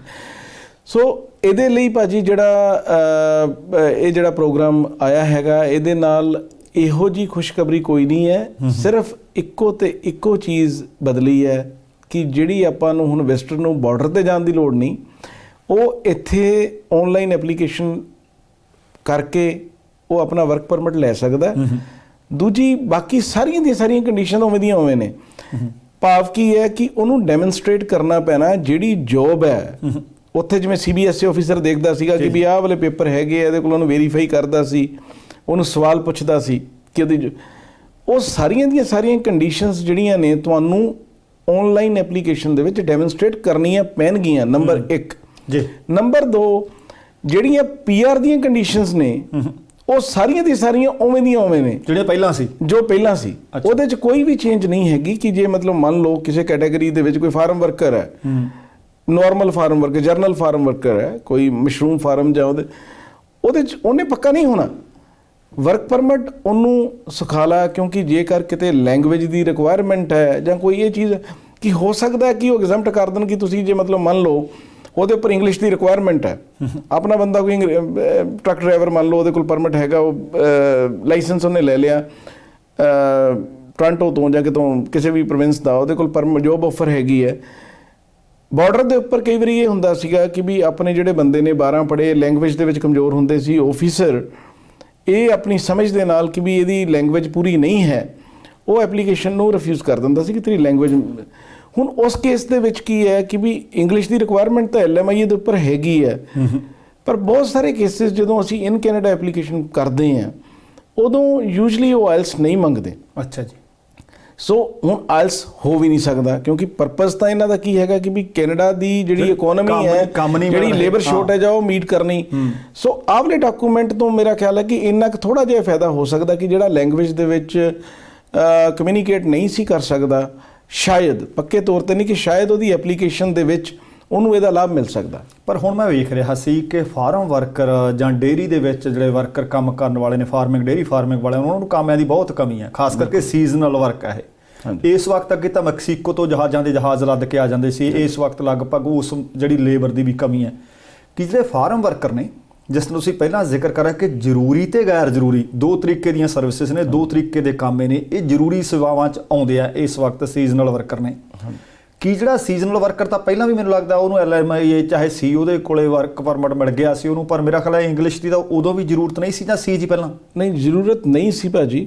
ਔਰ ਮੈਂ ਇੱਕ ਤੁਹਾਨੂੰ ਚੀਜ਼ ਦੱਸ ਦੇਵਾਂ ਕਿ ਜਿਹੜਾ ਫਾਰਮ ਵਰਕਰ ਹੈ, ਜੋ ਸਾਰੀਆਂ ਪੋਜੀਸ਼ਨ ਸੀਜ਼ਨਲ ਨਹੀਂ ਹੁੰਦੀਆਂ, ਜਿਹੜੀਆਂ ਸੀਜ਼ਨਲ ਪੋਜੀਸ਼ਨਸ ਨੇ ਉਹਦੇ ਲਈ ਜਿਹੜੇ ਇੱਕ ਵਰਕ ਪਰਮਿਟ ਦੀ ਜਿਹੜੀ ਸਵੈਟ ਕੈਟਾਗਰੀ ਉਹ ਇੱਕ ਅਲੱਗ ਕੈਟਾਗਰੀ ਹੈ, ਜਿਹਦੇ ਵਿੱਚ ਮੈਕਸੀਕੋ ਜਾਂ ਕੈਰੀਬੀਅਨ ਕੰਟਰੀਜ਼ ਤੋਂ ਲੋਕ ਆਉਂਦੇ ਸੀਗੇ ਤੇ ਆ ਕੇ ਕੰਮ ਕਰਦੇ ਸੀ। ਦੇਖੋ, ਇੱਕ ਮੈਂ ਤੁਹਾਨੂੰ ਚੀਜ਼ ਦੱਸਦਾ ਕਿ ਪ੍ਰੋਗਰਾਮ ਐਕਸਪਲੋਇਟ ਹੋਇਆ, ਆਪਣੇ ਬੰਦਿਆਂ ਨੇ ਕੀਤਾ। ਫਾਰਮ ਵਰਕਰਸ ਦੀ ਕੈਨੇਡਾ ਨੂੰ ਰੀਅਲੀ ਜ਼ਰੂਰਤ ਹੈ, ਇਹਦੇ 'ਚ ਕੋਈ ਸ਼ੱਕ ਨਹੀਂ ਹੈ ਕਿ ਫਾਰਮ ਵਰਕਰਸ ਕੈਨੇਡਾ ਨੂੰ ਚਾਹੀਦੇ ਨੇ, ਕਿਉਂਕਿ ਫਾਰਮ ਵਰਕਰ ਜਿਹੜੇ ਕੈਨੇਡੀਅਨਸ ਨੇ ਉਹ ਕੰਮ ਕਰਨਾ ਨਹੀਂ ਚਾਹੁੰਦੇ। ਸਾਡੇ ਕੋਲ ਕਾਫੀ ਜਿਹੜੇ ਮੇਰੇ ਜਾਣਕਾਰ ਨੇ, ਜਿਹੜੇ ਕੁਛ ਇੰਪਲੋਇਰਸ ਹੈ ਜਿਨ੍ਹਾਂ ਦੀਆਂ ਐਪਲੀਕੇਸ਼ਨ ਨੂੰ ਅਸੀਂ ਰਿਪਰੈਜ਼ੈਂਟ ਕਰਦੇ ਹਾਂ ਜੀ, there is always a demand, right. So ਇਹਦੇ ਲਈ ਆਪਾਂ ਨੂੰ ਕੀ ਹੈ ਕਿ ਵੀ ਜਿਹੜਾ ਇਹ ਵਾਲਾ ਆਕੂਪੇਸ਼ਨ ਹੈ, ਐਸੈਂਸ਼ੀਅਲ ਆਕੂਪੇਸ਼ਨਸ ਦੇ ਵਿੱਚ ਆਉਂਦਾ ਹੈਗਾ। ਈਵਨ ਮੈਂ ਇੱਕ ਤੁਹਾਨੂੰ ਜਾਣਕਾਰੀ ਲਈ ਦੱਸ ਦਵਾਂ ਜੀ, ਜਿਹੜੇ ਤੁਹਾਡੇ ਇੰਡੀਆ ਜਾਂ ਬਾਹਰਲੇ ਮੁਲਕਾਂ ਦੇ ਵਿੱਚ, ਕਿਉਂਕਿ ਇਹ ਵਾਲੀ ਕੈਟਾਗਰੀ ਦੇ ਵਿੱਚ ਬਾਇਓਮੈਟ੍ਰਿਕ ਦੀ ਲੋੜ ਨਹੀਂ ਹੈ। ਅੱਛਾ, ਫਾਰਮ ਵਰਕਰ ਦੇ ਲਈ ਬਾਇਓਮੈਟ੍ਰਿਕ ਦੀ ਜਿਹੜੀ ਰਿਕੁਆਇਰਮੈਂਟ ਹੈ ਐਗਜ਼ੈਂਪਟਡ ਹੈ। ਅੱਛਾ ਜੀ। ਕੁਝ ਜਿਹੜੇ ਬੰਦੇ ਸੀ ਵਰਕਰਸ, ਅਸੀਂ ਮੈਂ ਤੁਹਾਨੂੰ ਇੱਕ ਨਿਊਜ਼ ਦੇਣਾ ਚਾਹੁੰਦਾ ਕਿ ਵੀ ਇਹਦੇ ਲਈ ਲੋਕ ਲਾਹੇਵੰਦ ਹੋ ਸਕਦੇ ਆ। ਇੰਡੀਆ ਦੇ ਵਿੱਚ ਥੋੜ੍ਹੀ ਜਿਹੀ ਦਿੱਕਤ ਹੈਗੀ ਆ, ਪਾਸਪੋਰਟ ਰਿਕੁਐਸਟ ਭੇਜ ਕੇ ਫਾਈਲ ਭੇਜਣ ਦੇ ਵਿੱਚ ਥੋੜ੍ਹਾ ਜਿਹਾ ਹਾਲੇ ਦਿੱਕਤ ਚੱਲ ਰਹੀ ਹੈ, ਐਂਡ ਆਈ ਐਮ ਹੋਪਫੁਲ ਕਿ ਵੀ ਆਉਣ ਵਾਲੇ ਥੋੜ੍ਹੇ ਦਿਨਾਂ ਦੇ ਵਿੱਚ ਸੌਰਟ ਆਊਟ ਹੋ ਜੂਗੀ। ਜਿਵੇਂ ਹੁਣ ਗਲਫ ਦੀਆਂ ਐਮਬੈਸੀਜ਼ ਖੁੱਲ੍ਹ ਗਈਆਂ ਨੇ ਰਿਆਦ ਦੇ ਵਿੱਚ, ਜਾਂ ਜਿਹੜੀ ਆਬੂ ਧਾਬੀ ਦੀ ਐਮਬੈਸੀ ਸੀਗੀ ਦੁਬਈ ਦੇ ਏਰੀਆ ਦੇ ਵਿੱਚ, ਉੱਥੋਂ ਹੁਣ ਅਸੀਂ ਟਰੱਕ ਡਰਾਈਵਰਸ ਤੇ ਫਾਰਮ ਵਰਕਰਸ ਅਸੀਂ ਲੈ ਕੇ ਆਏ ਹਾਂ ਅੰਡਰ ਐਸੈਂਸ਼ੀਅਲ ਵਰਕਰਸ। ਅੱਛਾ ਜੀ। ਔਰ ਉਹਨਾਂ ਦੇ ਵਿੱਚ ਜਿਹੜੇ ਬਾਇਓਮੈਟ੍ਰਿਕਸ ਨੇ ਉਹ ਉਹਨਾਂ ਨੇ ਐਗਜ਼ੈਂਪਟ ਕੀਤੇ ਹੈ। ਇਸੇ ਤਰੀਕੇ ਦੇ ਨਾਲ ਆਪਣੇ ਬਹੁਤ ਭਾਰਤੀ ਨੇ ਜਿਹੜੇ ਇਟਲੀ ਦੇ ਵਿੱਚ ਨੇ, ਗ੍ਰੀਸ ਦੇ ਵਿੱਚ ਨੇ। ਹੁਣ ਇਟਲੀ ਦੇ ਵਿੱਚ ਜਿਹੜੇ ਨੇ ਰੋਮ ਐਮਬੈਸੀ ਦੇ ਵਿੱਚ ਅਸੀਂ ਬੰਦੇ ਜਿਹੜੇ ਹੈਗੇ ਆ ਕੁਝ ਵਰਕਰਸ ਲੈ ਕੇ ਆਏ ਆ। ਅੱਛਾ ਜੀ। ਮਤਲਬ ਜਿਨ੍ਹਾਂ ਦੇ ਉੱਥੋਂ ਦੇ PR ਸੀਗੇ, ਮਤਲਬ ਲਾਲ ਪਾਸਪੋਰਟ ਹੋਲਡਰ ਨਹੀਂ ਗਏ, ਮਤਲਬ ਯੂਰਪੀਅਨ ਪਾਸਪੋਰਟ ਹੋਲਡਰ ਨਹੀਂ ਗਏ, ਪਾਸਪੋਰਟ ਇੰਡੀਅਨ ਹੀ ਸੀ, ਪਾਸਪੋਰਟ ਇੰਡੀਅਨ ਸੀ, ਪਰ ਉੱਥੋਂ ਦੇ ਉਹ ਸਜੋਰਨੋ ਦੇ ਉੱਪਰ ਸੀ, ਜਿਹਨੂੰ ਸਜੋਰਨੋ ਕਹਿੰਦੇ ਹਨ, ਉੱਥੋਂ ਉਹਨਾਂ ਦੇ ਪਰਮਾਨੈਂਟ ਰੈਜ਼ੀਡੈਂਟ ਸਟੇਟਸ ਸੀ। ਉਹਨਾਂ ਦੀ ਫਾਈਲਾਂ ਲਗਾ ਕੇ ਬੰਦੇ ਉੱਥੋਂ ਨਿਕਲਣਾ ਚਾਹੁੰਦੇ ਆ, ਇੱਥੇ ਕੰਮ ਕਰਨਾ ਚਾਹੁੰਦੇ ਆ। ਉਹਨਾਂ ਦੀਆਂ ਐਪਲੀਕੇਸ਼ਨ ਸਕਸੈਸਫੁਲੀ ਖੁੱਲ੍ਹੀਆਂ ਹੋਈਆਂ ਸੀ। ਇਸੇ ਤਰੀਕੇ ਦੇ ਨਾਲ ਮੈਂ ਤੁਹਾਨੂੰ ਦੱਸਦਾ ਕਿ ਮੇਰੇ ਚਾਈਨਾ ਤੋਂ ਕੁਝ ਵਰਕਰ ਸੀਗੇ। ਚਾਈਨਾ ਤੋਂ ਤਕਰੀਬਨ ਜਿਹੜੇ ਮੀਟ ਪ੍ਰੋਸੈਸਿੰਗ ਦੇ ਵਰਕਰਸ, ਮੇਰਾ ਖਿਆਲ ਹੈ ਕਿ 35 ਦੇ ਕਰੀਬ ਐਪਲੀਕੇਸ਼ਨਸ ਜਿਹੜੀਆਂ ਸੀ। ਵੀਕ ਕੈਂਡੀਡੇਟ ਮੈਂ ਸਮਝਦਾ, ਕਿਉਂਕਿ ਉਹ 'ਚ ਲੈਂਗੁਏਜ ਦੀ ਰਿਕੁਆਇਰਮੈਂਟ ਸੀ, ਉਹਨੂੰ ਮੀਟ ਨਹੀਂ ਸੀ ਕਰਦੇ। ਅਸੈਂਸ਼ੀਅਲ ਸਰਵਿਸਿਜ਼ ਨੂੰ ਦੇਖਦਿਆਂ ਹੋਇਆਂ ਇੱਕ ਐਪਲੀਕੇਸ਼ਨ ਰਹੀ ਹੈ, 34 ਬੰਦਿਆਂ ਦੇ ਜਿਹੜੇ ਹੈਗੇ ਮੇਰੇ ਕੋਲ ਮੈਡੀਕਲ ਆ ਗਏ ਨੇ। ਸੋ ਕਹਿਣ ਦਾ ਮਤਲਬ ਕੀ ਹੈ ਕਿ ਇਸ ਟਾਈਮ ਦੇ ਵਿੱਚ ਜਿਹੜੀਆਂ ਅਸੈਂਸ਼ੀਅਲ ਆਕੂਪੇਸ਼ਨਸ ਨੇ, ਗਵਰਨਮੈਂਟ ਇਹ ਚੀਜ਼ ਸਮਝਦੀ ਹੈ ਕਿ ਵੀ ਇਹਨਾਂ ਵਰਕਰਸ ਦੀ ਜੈਨੂਅਨਲੀ ਸ਼ੋਰਟੇਜ ਹੈ, ਔਰ ਉਹਨਾਂ ਨੂੰ ਬੰਦਿਆਂ ਨੂੰ ਇੱਥੇ ਘਾਟ ਨੂੰ ਪੂਰਾ ਕਰਨ ਦੇ ਲਈ ਗਵਰਨਮੈਂਟ ਥੋੜ੍ਹੀ ਜਿਹੀ ਜਿਹੜੀ ਹੈਗੀ ਹੈ ਜੀ ਉਹ ਲਿਬਰਲ ਹੈ, ਔਰ ਥੋੜ੍ਹੀ ਜਿਹੀ ਮਤਲਬ ਜਿਹੜੀ ਹੈਗੀ ਹੈ ਐਪਲੀਕੇਸ਼ਨਸ ਦੇ ਵਿੱਚ ਬਹੁਤ ਜ਼ਿਆਦਾ ਸਟ੍ਰਿਕਟਨੈਸ ਨਹੀਂ ਹੈਗੀ ਕਿ ਲੇਬਰ ਜਿਹੜੀ ਸ਼ੋਰਟੇਜ ਹੈ ਉਹਨੂੰ ਮੇਨਟੇਨ ਕੀਤਾ ਜਾ ਸਕੇ। ਅਸਲ ਦੇ ਵਿੱਚ ਮੈਨੂੰ ਲੱਗਦਾ ਸਰਕਾਰ ਦਾ ਸਭ ਤੋਂ ਮੁੱਖ ਕਾਰਨ ਜਾਂ ਰੀਜ਼ਨ ਇਸ ਚੀਜ਼ ਨੂੰ ਦੇਖ ਰਹੇ ਨੇ ਕਿ ਇਕਨੋਮੀ ਚਲਾਉਣੀ ਹੈ। ਹਾਂਜੀ, ਬਿਲਕੁਲ। ਜੇ ਕੰਮੇ ਹੋਣਗੇ ਤਾਂ ਕੰਮ ਚੱਲਣਗੇ, ਜੇ ਕੰਮ ਚੱਲਣਗੇ ਤਾਂ ਉਹ ਪਈਆ ਗਿੜਨਾ ਹੈ ਜਿਹੜਾ ਇਕਨੋਮੀ ਵਾਲਾ, ਨਹੀਂ ਤੇ ਕੰਮ ਠੱਪ ਹੋਏ ਪਏ ਨੇ। ਅਸਲ ਦੇ ਵਿੱਚ ਜਿਹੜੇ ਐਸੈਂਸ਼ੀਅਲ ਸਰਵਿਸਿਜ਼ ਦੀ ਤੁਸੀਂ ਗੱਲ ਕਰਦੇ ਹੋ, ਭਾਵੇਂ ਟਰੱਕ ਡਰਾਈਵਰ ਨੇ, ਭਾਵੇਂ ਮੀਟ ਕਟਰ ਪਲਾਂਟ ਨੇ, ਜਾਂ ਫਾਰਮ ਵਰਕਰ ਨੇ, ਕੀ ਸੱਚਮੁੱਚ ਇਸ ਵਕਤ ਜਿੰਨੀ ਡਿਮਾਂਡ ਹੈ ਇੰਨੀ ਬਾਹਰਲੇ ਮੁਲਕਾਂ ਤੋਂ ਵੀਜ਼ੇ ਲੱਗ ਰਹੇ ਨੇ ਜਾਂ ਨਹੀਂ? ਦੇਖੋ, ਬਹੁਤ ਸਾਰਾ ਜਿਹੜਾ ਵਰਕਰ ਹੈ, ਹੁਣ ਆਪਾਂ ਜੇ ਆਪਣੀ ਦੇਖੀਏ, ਇੰਡੀਆ ਦੇ ਵਿੱਚ ਥੋੜ੍ਹੀ ਜਿਹੀ ਪ੍ਰੋਸੈਸ ਸਲੋ ਹੈ। ਅੱਛਾ ਜੀ। ਪਰ ਬਾਕੀ ਜਗ੍ਹਾ ਦੇ ਉੱਪਰ ਜਿੱਥੇ VFS ਆਫਿਸ ਖੁੱਲ੍ਹ ਗਏ ਨੇ, ਜਿੱਥੇ ਪਾਸਪੋਰਟ ਜਮ੍ਹਾਂ ਕਰਵਾਇਆ ਜਾ ਸਕਦਾ, ਉੱਥੇ ਪੂਰੀ ਤਰ੍ਹਾਂ ਖੁੱਲ੍ਹ ਹੈ। ਉਮੀਦ ਪੂਰੀ ਹੈ ਕਿ ਇੰਡੀਆ ਦੇ ਵਿੱਚ ਇਹਨਾਂ ਨੂੰ ਖੋਲ੍ਹਣਾ ਪੈਣਾ, ਕਿਉਂਕਿ ਇੰਡੀਆ ਇੱਕ ਵੱਡਾ ਸੋਰਸ ਕੰਟਰੀ ਹੈ, and we are very very hopeful ਕਿ ਵੀ ਇੰਡੀਆ ਦੇ ਵਿੱਚ ਆਉਣ ਵਾਲੇ ਟਾਈਮ ਦੇ ਵਿੱਚ ਅਸੀਂ ਹੁਣ ਕਾਫੀ ਐਪਲੀਕੇਸ਼ਨਸ ਲਗਾਈਆਂ ਨੇ। ਅਸੀਂ ਉਮੀਦ ਕਰਦੇ ਹਾਂ ਕਿ ਵੀ ਜਿਹੜੀ ਇੰਡੀਅਨ ਜਿਹੜੀ ਐਮਬੈਸੀ ਹੈ, ਮਤਲਬ ਕੈਨੇਡੀਅਨ ਐਮਬੈਸੀ ਇੰਡੀਆ ਦੇ ਵਿੱਚ ਹੈ, ਚਾਹੇ ਚੰਡੀਗੜ੍ਹ ਦਾ ਆਫਿਸ ਤੇ ਦਿੱਲੀ ਦਾ ਆਫਿਸ, ਇਹ ਜਲਦੀ ਫੰਕਸ਼ਨ ਕਰਨਾ ਸ਼ੁਰੂ ਕਰ ਦੇਣਗੇ। ਕਿਉਂਕਿ ਦੇਖੋ, ਬਾਕੀ ਬਾਇਓਮੈਟ੍ਰਿਕ ਐਗਜ਼ੈਂਪਟਡ ਹੈ ਐਸੈਂਸ਼ੀਅਲ ਆਕੂਪੇਸ਼ਨਸ ਦੇ ਵਿੱਚ। ਗੱਲ ਇਹ ਹੈ ਕਿ ਵੀ ਪਾਸਪੋਰਟ ਰਿਕੁਐਸਟ ਜਿਹੜੇ ਬੰਦਿਆਂ ਦੀ ਆਈ ਹੈ ਉਹ ਭੇਜਦੇ ਸੀ VFS ਦੇ ਥਰੂ। VFS ਆਫਿਸ ਬੰਦ ਹੈਗਾ। ਇਹ ਸਾਨੂੰ ਹਲੇ ਗਾਈਡਲਾਈਨਸ ਨਹੀਂ ਆਈਆਂ ਕਿ ਅਸੀਂ ਡਾਇਰੈਕਟਲੀ ਪਾਸਪੋਰਟ ਐਮਬੈਸੀ 'ਚ ਭੇਜ ਕੇ ਉੱਥੋਂ ਵੀਜ਼ਾ ਸਟੈਂਪ ਕਰਕੇ ਕਲਾਇੰਟ ਦੇ ਜਾਂ ਰਿਪਰੈਜ਼ੈਂਟੇਟਿਵ ਦੇ ਐਡਰੈਸ 'ਤੇ ਭੇਜ ਦੇਣਗੇ। ਸੋ ਇਹ ਹਲੇ ਕਲੈਰਿਟੀ ਨਹੀਂ ਹੈ, and I am very hopeful. ਅਸੀਂ ਇਹਦੇ ਲਈ ਥੋੜ੍ਹੀ ਜਿਹੀ ਲੋਬਿੰਗ ਵੀ ਸ਼ੁਰੂ ਕੀਤੀ ਹੈਗੀ ਹੈ ਪਰਸਨਲ ਲੈਵਲ ਦੇ ਉੱਪਰ। ਮੈਂ ਆਪਣੇ ਜਿਹੜੇ ਲੋਕਲ MPs ਨੇ ਉਹਨਾਂ ਨੂੰ ਵੀ ਮਿਲ ਕੇ ਕਿਹਾ ਹੈਗਾ ਕਿ ਵੀ ਇਹਦੇ ਉੱਪਰ ਇਹਨੂੰ ਦੇਖੋ, ਕਿਉਂਕਿ ਵਰਕਰਸ ਦੀ ਇੱਥੇ ਲੋੜ ਹੈਗੀ ਆ, ਬੰਦੇ ਚਾਹੀਦੇ ਨੇ। ਔਰ ਕਮਿਊਨੀਕੇਟ ਤੁਸੀਂ ਇੱਕ ਇਹ ਦੇਖੋ ਕਿ ਵੀ ਜਿਹੜੇ ਆਪਣੇ ਫਾਰਮ ਨੇ, ਆਪਾਂ ਵਾਸਟ ਲੈਂਡ ਆ BC ਦੇ ਵਿੱਚ ਆਪਣੇ ਪੰਜਾਬੀਆਂ ਦੇ ਕੋਲ, ਹੁਣ ਉਹਨਾਂ ਨੂੰ ਵਰਕਰਸ ਚਾਹੀਦੇ ਆ। ਉਹਨਾਂ ਨੂੰ ਈਜ਼ੀ ਰਹਿੰਦਾ ਹੈ ਕਿ ਵੀ ਲੈਂਗੁਏਜ ਵਗੈਰਾ ਦੀ ਜਿਹੜੀ ਹੈਗੀ ਆ ਥੋੜ੍ਹਾ ਜਿਹਾ ਈਜ਼ੀ ਰਹਿੰਦਾ। ਆਪਣੇ ਵਰਕਰਸ ਆ ਜਾਣਗੇ ਅਤੇ ਵਧੀਆ ਕੰਮ ਕਰਨਗੇ, ਅਤੇ ਵੈਸੇ ਦੋਨੇ ਬੰਨੇ ਪੰਜਾਬ ਦੀ ਵੀ ਖੁਸ਼ਹਾਲੀ ਹੈ, ਇੱਥੇ ਵੀ ਕੰਮ ਚੱਲਣਗੇ। ਅੱਛਾ, ਜਿਹੜੇ ਹੁਣ ਤੁਸੀਂ ਦੱਸ ਰਹੇ ਹੋ ਕਿ ਤੁਸੀਂ ਮਿਡਲ ਈਸਟ ਦੇ ਵਿੱਚੋਂ ਵੀ ਲਿਆਂਦੇ ਨੇ ਅਤੇ ਕਈ ਹੋਰਨਾਂ ਮੁਲਕਾਂ ਦਾ ਵੀ ਜ਼ਿਕਰ ਕੀਤਾ ਹੈ, ਇਹਦਾ ਪ੍ਰੋਸੈਸਿੰਗ ਟਾਈਮ ਪਹਿਲਾਂ ਨਾਲੋਂ ਵੱਧ ਲੱਗਿਆ ਹੈ ਜਾਂ ਓਨਾ ਕੀ ਲੱਗਿਆ? ਘੱਟ ਲੱਗਿਆ ਭਾਜੀ, ਘੱਟ ਲੱਗਿਆ। ਦੁਬਈ ਦਾ ਤਾਂ ਜਿਹੜਾ ਹੈਗਾ 1 ਮਹੀਨੇ ਦੇ ਵਿੱਚ ਫਾਈਲਾਂ ਪ੍ਰੋਸੈਸ ਹੋਈਆਂ ਨੇ, ਔਰ ਤਕਰੀਬਨ 12 ਤੋਂ 15 ਦਿਨ ਦੇ ਵਿੱਚ ਜਿਹੜੀਆਂ ਐਪਲੀਕੇਸ਼ਨ ਨੇ ਉਹ ਯੂਰਪ ਤੋਂ ਪ੍ਰੋਸੈਸ ਹੋਈਆਂ ਨੇ ਜੀ। ਹਾਂਜੀ। ਇਹ ਪਹਿਲਾਂ ਜ਼ਿਆਦਾ ਲੱਗਦਾ ਸੀ? ਯੂਰਪ ਦੇ ਵਿੱਚ ਟਾਈਮ ਤਾਂ ਇੰਨਾ ਕੁ ਲੱਗਦਾ ਸੀ, ਪਰ ਲਾਸਟ ਈਅਰ ਜੇਕਰ ਤੁਸੀਂ ਇਹ ਦੇਖੋ ਆਬੂ ਧਾਬੀ ਦੇ ਵਿੱਚ ਤਾਂ ਇਟ ਇਜ਼ ਫੋਰਐਵਰ ਵਾਲਾ ਗੱਲ ਸੀ ਕਿ 6 ਤੋਂ ਲੈ ਕੇ 9 ਮਹੀਨੇ ਤੱਕ ਐਪਲੀਕੇਸ਼ਨ ਫਸਾ ਕੇ ਰੱਖਦੇ ਸੀਗੇ ਜੀ। ਸੋ ਇਹਦਾ ਮਤਲਬ ਹੈ ਇਸ ਵਕਤ ਸਰਕਾਰ ਨੂੰ ਵੀ ਇਸ ਗੱਲ ਦਾ ਇਲਮ ਹੈ, ਸਰਕਾਰ ਨੂੰ ਪਤਾ ਹੈ ਕਿ ਸਾਨੂੰ ਇਸ ਵਕਤ ਇਹ ਪ੍ਰੋਸੈਸਿੰਗ ਤੇਜ਼ ਕਰਨੀ ਪਏਗੀ, ਪਰ ਕਿਤੇ ਕਿਤੇ ਸਲੋ ਵੀ ਹੈ। ਉਹ ਕਿਹੜੀਆਂ ਕੈਟਾਗਰੀ ਵਿੱਚ ਸਲੋ ਹੈ? ਕਿਉਂਕਿ ਮੈਂ ਵੇਖ ਰਿਹਾ ਕਿ ਸਾਨੂੰ ਸਪਾਊਸ ਵੀਜ਼ਾ ਦੇ ਬਾਬਤ ਬਹੁਤ ਸਾਰੀ ਇਸ ਵਕਤ ਸਵਾਲ ਆਉਂਦੇ ਨੇ ਕਿ ਸਪਾਊਸ ਵੀਜ਼ਾ ਜਾਂ ਤਾਂ ਮਿਲ ਹੀ ਨਹੀਂ ਰਿਹਾ, ਜੇ ਮਿਲ ਰਿਹਾ ਤਾਂ ਉਹਦੇ ਵਿੱਚ ਰਿਫਿਊਜ਼ਲ ਰੇਟ ਬਹੁਤ। ਆਪਾਂ ਇਸ ਮਸਲੇ ਤੇ ਗੱਲਬਾਤ ਕਰਦੇ ਹਾਂ ਦੋਸਤੋ, ਸਮਾਂ ਬ੍ਰੇਕ ਦਾ, ਅਸੀਂ ਵਾਪਸ ਆਏ। ਦੋਸਤੋ ਇੱਕ ਵਾਰੀ ਫਿਰ ਸਵਾਗਤ ਹੈ। ਆਓ ਅੱਜ ਦੇ ਇਸ ਪ੍ਰੋਗਰਾਮ ਨੂੰ ਹੋਰ ਅੱਗੇ ਤੋਰਦੇ ਹਾਂ। ਡਾਕਟਰ ਸਾਹਿਬ ਮੈਨੂੰ ਇਹ ਦੱਸੋ, ਜਿਸ ਤਰ੍ਹਾਂ ਮੈਂ ਬ੍ਰੇਕ ਤੇ ਜਾਣ ਤੋਂ ਪਹਿਲਾਂ ਤੁਹਾਡੇ ਨਾਲ ਗੱਲ ਕਰ ਰਿਹਾ ਸੀ ਕਿ ਬਹੁਤ ਸਾਰੇ ਲੋਕ ਨੇ, ਭਾਵੇਂ ਉਹ ਬੱਚਾ ਭਾਵੇਂ ਬੱਚੀ ਹੈ, ਜਦੋਂ ਇੱਥੇ ਆ ਜਾਂਦੇ ਆ ਸਟੂਡੈਂਟ ਦੇ ਤੌਰ ਤੇ ਜਾਂ ਵਰਕ ਪਰਮਿਟ ਲੈ ਕੇ, ਬਾਅਦ ਦੇ ਵਿੱਚ ਉਹ ਸੋਚਦੇ ਆ ਕਿ ਆਪਾਂ ਆਪਣੇ ਸਪਾਊਸ ਨੂੰ ਬੁਲਾਈਏ। ਉਹ ਲੜਕਾ ਵੀ ਹੋ ਸਕਦਾ ਹੈ, ਲੜਕੀ ਵੀ ਹੋ ਸਕਦੀ ਹੈ, ਪਰ ਬੀਤੇ ਲਗਾਤਾਰ ਕਈ ਦਿਨਾਂ ਤੋਂ ਸਵਾਲ ਇਹ ਆ ਰਹੇ ਹੈ ਕਿ ਜੇ ਉਹ ਵੀਜ਼ਾ ਰਿਫਿਊਜ਼ ਬਹੁਤ ਵੱਡੇ ਪੱਧਰ ਤੇ ਹੋ ਰਿਹਾ, ਸਭ ਤੋਂ ਪਹਿਲਾਂ ਮੈਨੂੰ ਇਹ ਦੱਸੋ ਕਿ ਵਾਕਈ ਪਹਿਲਾਂ ਨਾਲੋਂ ਰਿਫਿਊਜ਼ਲ ਰੇਟ ਵਧਿਆ ਹੋਇਆ ਜਾਂ ਨਹੀਂ ਜੀ? ਭਾਜੀ ਜਿਹੜੀ ਇਹ ਸਮੱਸਿਆ ਹੈ, ਇਹ ਜਿਹੜਾ ਕੈਟਾਗਰੀ ਆ, ਇਹ ਇਮੀਗ੍ਰੇਸ਼ਨ ਐਕਟ ਦੇ ਵਿੱਚ ਸੈਕਸ਼ਨ R205 ਸਬਸੈਕਸ਼ਨ C ਦੇ ਵਿੱਚ ਇਹ ਚੀਜ਼ ਆਉਂਦੀ ਹੈ ਕਿ ਬੈਸਟ ਆਫ ਕੈਨੇਡੀਅਨ ਇੰਟਰਸਟ, ਕਿ ਜੇਕਰ ਕੋਈ ਬੰਦਾ ਕੈਨੇਡਾ ਦੇ ਵਿੱਚ ਪੜ੍ਹਾਈ ਕਰਨ ਆਇਆ ਔਰ ਉਹ ਬੋਨਾਫਾਈਡ ਸਟੂਡੈਂਟ ਹੈ ਔਰ ਉਹਦਾ ਜਿਹੜਾ ਕਿਸੇ ਪਬਲਿਕ ਸਕੂਲ ਦੇ ਵਿੱਚ ਉਹ ਪੜ੍ਹਾਈ ਕਰ ਰਿਹਾ ਹੈਗਾ, ਉਹਦੇ ਸਪਾਊਸ ਨੂੰ ਨਿਰਧਾਰਿਤ ਕੀਤਾ ਹੋਇਆ ਸਰਕਾਰ ਨੇ ਕਿ ਵੀ ਉਹਨੂੰ ਓਪਨ ਵਰਕ ਪਰਮਿਟ ਉਹਨੂੰ ਮਿਲੇਗਾ ਅਤੇ ਉਹ ਇੱਥੇ ਆ ਕੇ ਕੰਮ ਕਰ ਸਕਦਾ ਹੈ।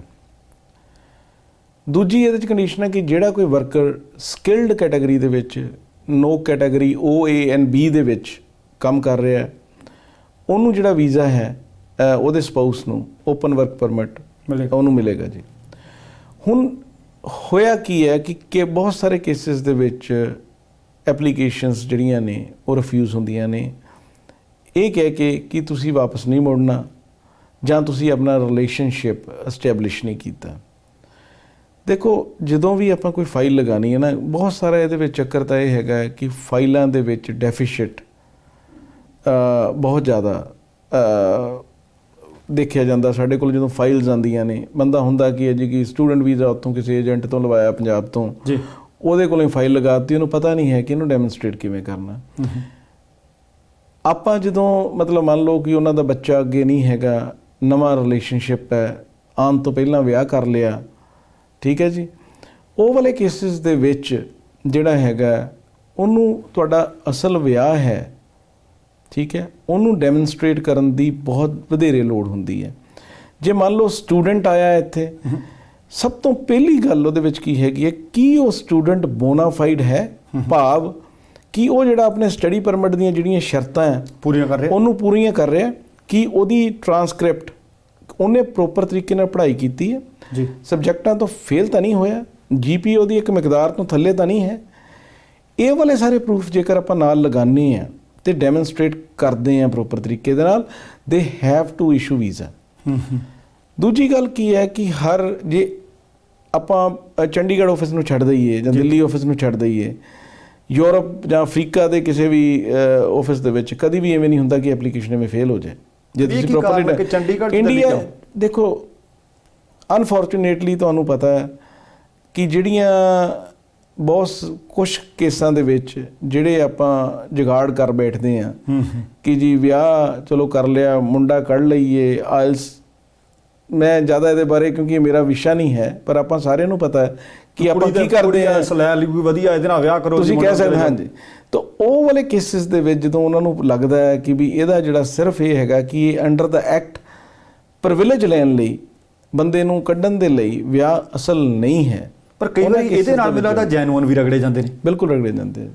ਇਹ ਸਪਾਊਸਲ ਸਪਾਂਸਰਸ਼ਿਪ ਦੇ ਵਿੱਚ ਵੀ ਸੇਮ ਗੱਲ ਹੈ। ਜਦੋਂ ਆਪਾਂ ਫੈਮਿਲੀ ਕਲਾਸ ਲਗਾਉਂਦੇ ਹਾਂ, ਜਦੋਂ ਰਿਲੇਸ਼ਨਸ਼ਿਪ ਹੁੰਦੇ ਨੇ, ਕਿਉਂਕਿ ਕਿਤੇ ਨਾ ਕਿਤੇ ਜਿਹੜੀਆਂ ਐਪਲੀਕੇਸ਼ਨਸ ਨੇ, ਇਹ ਵੀਜ਼ਾ ਸਪੈਸੀਫਿਕ ਐਪਲੀਕੇਸ਼ਨ ਦੀ ਅਸੈਸਮੈਂਟ ਹੁੰਦੀ ਹੈ ਜੀ, ਜਿੱਥੇ ਉਹਨਾਂ ਨੂੰ ਪਤਾ ਹੈ ਕਿ ਡਾਕੂਮੈਂਟ ਦੇ ਵਿੱਚ ਟੈਂਪਰਿੰਗ ਹੋ ਸਕਦੀ ਹੈ ਜਾਂ ਡਾਕੂਮੈਂਟਸ ਦੇ ਵਿੱਚ ਕੋਈ ਫੇਰ ਬਦਲ ਹੋ ਸਕਦਾ ਹੈਗਾ, ਉੱਥੇ ਜਿਹੜਾ ਹੈਗਾ ਇਹ ਚੀਜ਼ ਹੁੰਦੀ ਹੈ।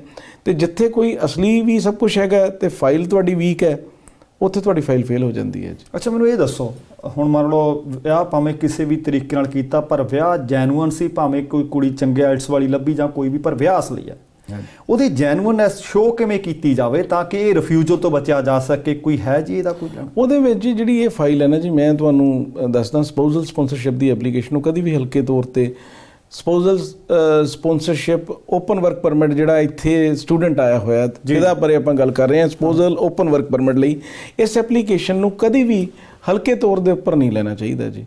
ਆਪਾਂ ਨੂੰ ਕਿ ਵਿਆਹ ਇਹ ਅਸਲੀ ਹੈ, ਜਿਵੇਂ ਇੱਕ ਸਪੋਜ਼ਲ ਸਪਾਂਸਰਸ਼ਿਪ ਦੇ ਵਿੱਚ ਡੈਮੋਨਸਟ੍ਰੇਟ ਕਰਦੇ ਹਾਂ, ਵਿਆਹ ਨੂੰ ਡੈਮੋਨਸਟ੍ਰੇਟ ਕਰਦੇ ਹਾਂ। ਕੱਲਾ ਆਪਾਂ ਮੈਰਿਜ ਸਰਟੀਫਿਕੇਟ ਲਗਾ ਲਿਆ ਜੀ ਰਜਿਸਟਰ ਕਰਵਾ ਕੇ, ਵਿਆਹ ਗੁਰਦੁਆਰੇ ਨਹੀਂ ਹੋਇਆ ਸੀ, ਜਾਂ ਕੱਲਾ ਗੁਰਦੁਆਰੇ ਦਾ ਸਰਟੀਫਿਕੇਟ ਲਗਾ ਦਿੱਤਾ, ਜਾਂ ਸੋ ਵਿਆਹ ਨੂੰ ਪ੍ਰੋਪਰਲੀ ਡੈਮੋਨਸਟ੍ਰੇਟ ਕਰੋ। ਉਸ ਤੋਂ ਬਾਅਦ ਉਸ ਰਿਲੇਸ਼ਨਸ਼ਿਪ ਨੂੰ ਚੰਗੀ ਤਰ੍ਹਾਂ ਐਸਟੈਬਲਿਸ਼ ਕਰੋ, ਤੇ ਜੇ ਆਪਾਂ ਫਿਰ ਫਾਈਲ ਲਗਾਉਂਦੇ ਹਾਂ ਤੇ ਫਾਈਲ ਦੇ ਰਿਫਿਊਜ਼ਲ ਦੇ ਚਾਂਸਸ ਘੱਟ ਨੇ। ਜੇ ਉਹਦੇ ਬਾਵਜੂਦ ਫਾਈਲ ਫੇਲ ਕਰਦੇ ਔਰ ਆਪਾਂ ਨੂੰ ਪਤਾ ਹੈ ਕਿ ਧੱਕਾ ਹੋਇਆ ਹੈਗਾ, ਆਪਾਂ ਸਾਰਾ ਕੁਝ ਸਹੀ ਤਰੀਕੇ ਨਾਲ ਡੈਮੋਨਸਟ੍ਰੇਟ ਕੀਤਾ ਸੀ, ਤੇ ਦੈਨ ਫਿਰ ਉਹ ਪ੍ਰੋਸੀਜਰ ਹੈਗਾ ਜੀ, ਜੀਆਰ ਦਾ ਪ੍ਰੋਸੀਜਰ, ਜੁਡੀਸ਼ੀਅਲ ਰਿਵਿਊ ਦੇ ਲਈ ਫੈਡਰਲ ਕੋਰਟ ਦੇ ਵਿੱਚ ਆਪਾਂ ਅਪੀਲ ਦਾਇਰ ਕਰ ਸਕਦੇ ਹਾਂ। ਅੱਛਾ, ਇੱਕ ਹੋਰ ਦੱਸਿਓ, ਆਮ ਤੌਰ ਤੇ ਬਹੁਤ ਸਾਰੇ ਦਰਸ਼ਕਾਂ ਦਾ ਸਵਾਲ ਇਹ ਹੁੰਦਾ ਕਿ ਸ਼ਾਇਦ ਜੀ ਮੈਂ ਫੰਡ ਘੱਟ ਲਾਏ, ਜਾਂ ਮੇਰੀ ਸਪਾਊਸ ਕੋਲੇ, ਮੇਰੇ ਘਰ ਵਾਲੇ ਜਾਂ ਮੇਰੀ ਘਰ ਵਾਲੀ ਕੋਲ ਫੰਡਾਂ ਦੀ ਕਮੀ ਸੀ। ਕੋਈ ਇਹ ਗੱਲ ਮੈਟਰ ਕਰਦੀ ਹੈ ਕਿ ਘਰ ਵਾਲੇ ਜਾਂ ਘਰ ਵਾਲੀ ਨੂੰ ਤੁਸੀਂ ਉਹਦੀ ਐਪਲੀਕੇਸ਼ਨ ਕਰਨੀ ਹੈ ਕਿ ਉਧਰੋਂ ਜਿਹੜੇ ਵਿਅਕਤੀ ਨੇ ਆਉਣਾ, ਮੁੰਡਾ ਵੀ ਹੋ ਸਕਦਾ, ਕੁੜੀ ਵੀ ਹੋ ਸਕਦੀ ਹੈ, ਕਿ ਉਹਦੇ ਕੋਲੇ ਫੰਡ ਹੋਣੇ ਚਾਹੀਦੇ ਨੇ, ਜਾਂ ਸਿਰਫ ਉਹ ਜਿਹੜਾ ਵਿਜ਼ਟਰ ਵੀਜ਼ੇ ਵਾਲਾ ਉਹਦੇ ਵਾਸਤੇ ਲਾਜ਼ਮੀ ਹੁੰਦੇ ਨੇ? ਦੇਖੋ, ਇਹ ਜਿਹੜੀ ਫਾਈਲ ਹੈ ਨਾ ਜੀ, ਇਹ ਬੇਸਿਕਲੀ ਗੱਲ ਕੀ ਹੈ ਕਿ ਇਹਦੇ ਵਿੱਚ ਆਫੀਸਰ ਬੇਸਿਕਲੀ ਉਹਨੇ ਰੀਜ਼ਨੇਬਲ ਗਰਾਊਂਡਸ ਦੇਖਣੀਆਂ ਨੇ ਕਿ ਇਹਦੇ ਵਾਪਸ ਮੁੜਨ ਦੇ ਚਾਂਸਸ ਕਿੰਨੇ ਨੇ। ਜਿਵੇਂ ਆਪਾਂ ਸਟੂਡੈਂਟ ਵੀਜ਼ਾ, ਤੁਸੀਂ ਇੱਥੇ ਦੇਖੋ ਕਿ ਜਿਹੜਾ ਪੰਜਾਬ ਤੋਂ ਖਾਸ ਕਰਕੇ ਸਟੂਡੈਂਟ ਆਉਂਦਾ ਜੀ, ਉਹਦੀ ਡਿਊਲ ਇੰਟੈਂਟ ਸ਼ੁਰੂ ਤੋਂ ਹੁੰਦੀ ਹੈ ਕਿ ਜੀ ਮੈਂ ਕੈਨੇਡਾ ਆ ਰਿਹਾ, ਜਿੰਨੇ ਤੇ ਪੜ੍ਹਨ ਆਉਣਾ ਇਕੱਲਾ, ਉਹ ਜਾਂ ਤਾਂ ਇੰਗਲੈਂਡ ਜਾਊਗਾ ਆਪਣਾ ਪੰਜਾਬੀ, ਤੇ ਜਾਂ ਉਹ ਅਮਰੀਕਾ ਜਾਊਗਾ ਜੀ। ਜਿੰਨੇ ਕੈਨੇਡਾ ਪੜ੍ਹਨ ਲਈ ਆਉਣਾ ਹੈਗਾ, ਉਹਦੇ ਮਨ ਦੇ ਵਿੱਚ ਉਹਦੀ ਡਿਊਲ ਇੰਟੈਂਟ ਹੈ ਕਿ ਮੈਂ ਕਿਸੇ ਨਾ ਕਿਸੇ ਟਾਈਮ ਦੇ ਵਿੱਚ ਕੈਨੇਡਾ ਦੇ ਵਿੱਚ ਮੈਂ ਪੱਕੇ ਹੋ ਜਾਣਾ। ਮੋਸਟਲੀ ਆਪਾਂ 95% ਕੇਸਿਸ, 99% ਕੇਸਿਸ 'ਚ ਇਹ ਇੰਟੈਂਟ ਹੈ। ਬਹੁਤੇ ਲੋਕ ਇਸ ਤਰ੍ਹਾਂ ਕਰਦੇ ਆ। ਜਦੋਂ ਇਹ ਵਾਲੀ ਇੰਟੈਂਟ ਹੈ ਆਫੀਸਰ ਨੇ, ਪਰ ਉਹਦੇ ਬਾਵਜੂਦ ਇੰਟੈਂਟ ਪਤਾ ਹੋਣ ਦੇ ਬਾਵਜੂਦ ਆਫੀਸਰ ਅੱਜ ਇੰਡੀਆ ਤੋਂ, ਮਤਲਬ ਤੁਸੀਂ ਇਹ ਦੇਖੋ ਕਿ ਲੱਖਾਂ ਸਟੂਡੈਂਟ ਇੱਥੇ ਨੇ ਜੀ ਜੀ, ਠੀਕ ਹੈ, ਵਿਸ਼ੇਸ਼ ਕਰਕੇ ਪੰਜਾਬ ਤੋਂ, ਆਫੀਸਰ ਨੂੰ ਪਤਾ ਹੋਣ ਦੇ ਬਾਵਜੂਦ ਇਹਨਾਂ ਨੇ ਪ੍ਰੋਗਰਾਮ ਕੱਢ ਦਿੱਤਾ, SDS ਪ੍ਰੋਗਰਾਮ ਇਹਨਾਂ ਨੇ ਕੱਢ ਦਿੱਤਾ, ਉਹਦੇ ਵਿੱਚ ਬੰਦੇ ਜਿਹੜੇ ਨੇ ਇੱਥੇ ਆ ਗਏ ਡਿਊਲ ਇੰਟੈਂਟ, ਜਦ ਕਿ ਸਟੱਡੀ ਪਰਮਿਟ ਦੀ ਵੀ ਇੱਕ ਸ਼ਰਤ ਹੈ ਕਿ ਇਹਨੇ ਵਾਪਸ ਮੁੜਨਾ ਜੀ, ਰਾਈਟ।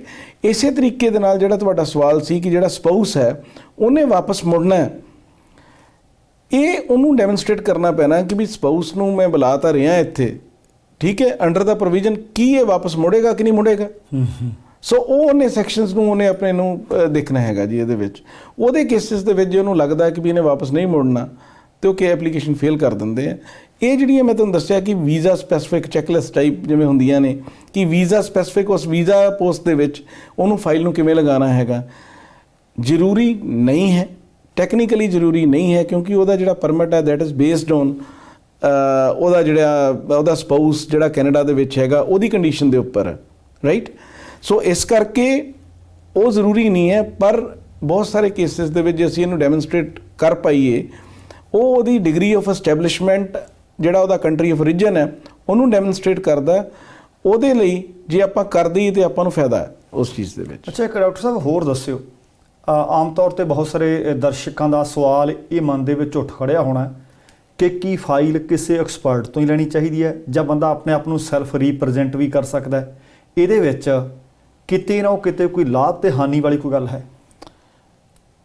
ਦੇਖੋ ਭਾਜੀ, ਗੱਲ ਤਾਂ ਇੱਕ ਇਹ ਆ, ਜਿਹੜੀ ਕਿ ਤੁਹਾਡੇ ਪੇਟ 'ਚ ਦਰਦ ਹੋ ਰਹੀ ਹੈ, ਠੀਕ ਹੈ, ਤਾਂ ਆਪਣੇ ਪੰਜਾਬ ਦੇ ਵਿੱਚ ਆਪਣੇ ਗੋਲੀ ਸੀ ਬਰਾਲਗਨ ਦੀ ਗੋਲੀ ਖਾ ਲਓ ਤੇ ਢਿੱਡ ਦੀ ਦਰਦ ਹਟ ਵੀ ਸਕਦੀ ਹੈ, ਠੀਕ ਹੈ, ਹਟ ਸਕਦੀ ਹੈ, ਹਟਣੀ ਨਹੀਂ, ਹਟ ਸਕਦੀ ਹੈ, ਠੀਕ ਹੈ ਜੀ।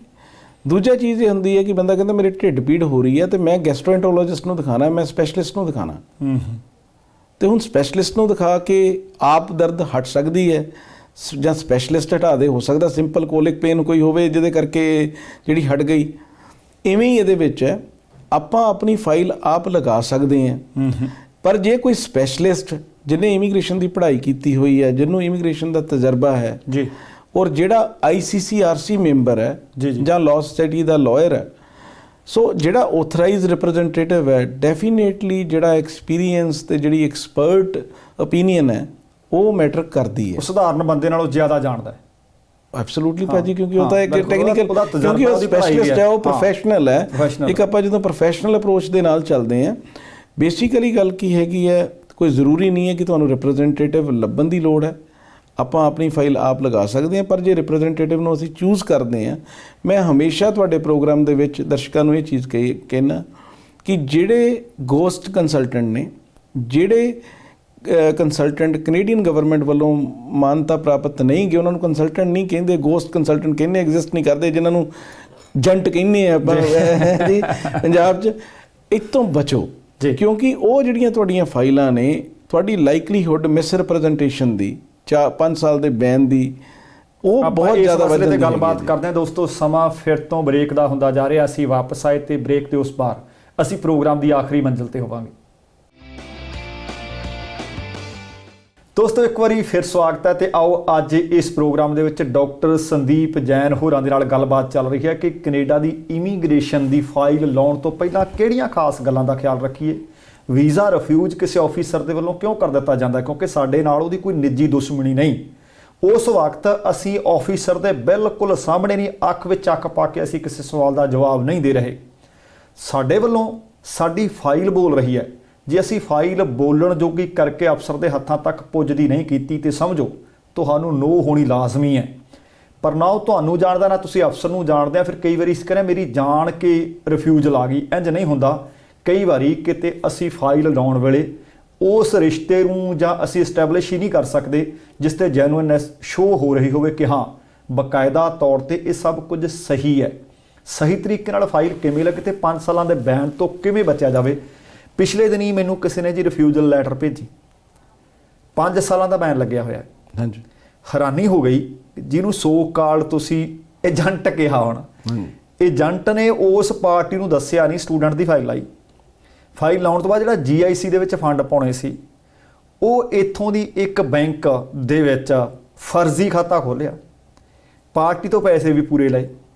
ਜਦੋਂ ਆਫੀਸਰ ਕੋਲ ਫਾਈਲ ਗਈ, ਉਹਨਾਂ ਨੇ ਚੈੱਕ ਕੀਤਾ ਕਿ ਇਹ ਖਾਤਾ ਫਰਜ਼ੀ ਹੈ। ਉਹਦੇ ਤੋਂ ਬਾਅਦ ਉਹਨਾਂ ਨੂੰ ਟਾਈਮ ਪੀਰੀਅਡ ਦਿੱਤਾ ਗਿਆ, ਸ਼ਾਇਦ 30 ਦਿਨਾਂ ਦਾ ਸੀ, ਹਾਂਜੀ, ਕਿ ਇਹਦੇ ਵਿੱਚ ਆਪਣੇ ਆਪ ਦੇ ਬਾਰੇ ਦੱਸਿਓ ਕਿ ਤੁਸੀਂ ਇਹ ਫਰਜ਼ੀ, ਤੁਹਾਡੇ ਨਾਲ ਕਿਤੇ ਠੱਗੀ ਤਾਂ ਨਹੀਂ ਹੋਗੀ। ਹੋ ਸਕਦਾ ਤੁਹਾਨੂੰ ਪਤਾ ਹੀ ਨਾ ਹੋਵੇ, ਕਿਸੇ ਨੇ ਤੁਹਾਨੂੰ ਲੁੱਟ ਲਿਆ ਹੋਵੇ, ਠੱਗ ਲਿਆ ਹੋਵੇ। ਉਸ ਏਜੰਟ ਨੇ ਮਾਲਕਾਂ ਤੱਕ ਭਿਣਕ ਨਹੀਂ ਕੱਢੀ ਕਿ ਤੁਹਾਡੀ ਫਾਈਲ ਰਿਫਿਊਜ਼ ਹੋਈ ਹੈ ਤੇ ਇਸ ਗੱਲ ਕਰਕੇ ਹੋਈ ਹੈ। ਤੇ ਜਦੋਂ 30 ਦਿਨ ਦਾ ਟਾਈਮ ਫਰੇਮ ਲੰਘ ਗਿਆ ਤੇ ਉਹਨਾਂ ਨੂੰ ਫੇਰ ਕਹਿੰਦਾ ਵੀ ਅੱਜ ਚਿੱਠੀ ਆ ਗਈ, ਪਹਿਲਾਂ ਸਾਨੂੰ ਈਮੇਲ ਆਈ ਸੀ, ਆਹ ਤੁਹਾਡੀ ਚਿੱਠੀ ਹੈ। ਹੁਣ ਉਹਨਾਂ ਨੇ ਜਦੋਂ ਮੈਨੂੰ ਚਿੱਠੀ ਭੇਜੀ, ਮੈਂ ਕਿਹਾ ਪਹਿਲੀ ਗੱਲ ਤਾਂ ਇਹਦੇ ਤੇ ਟਾਈਮ ਫਰੇਮ ਲੰਘ ਗਿਆ।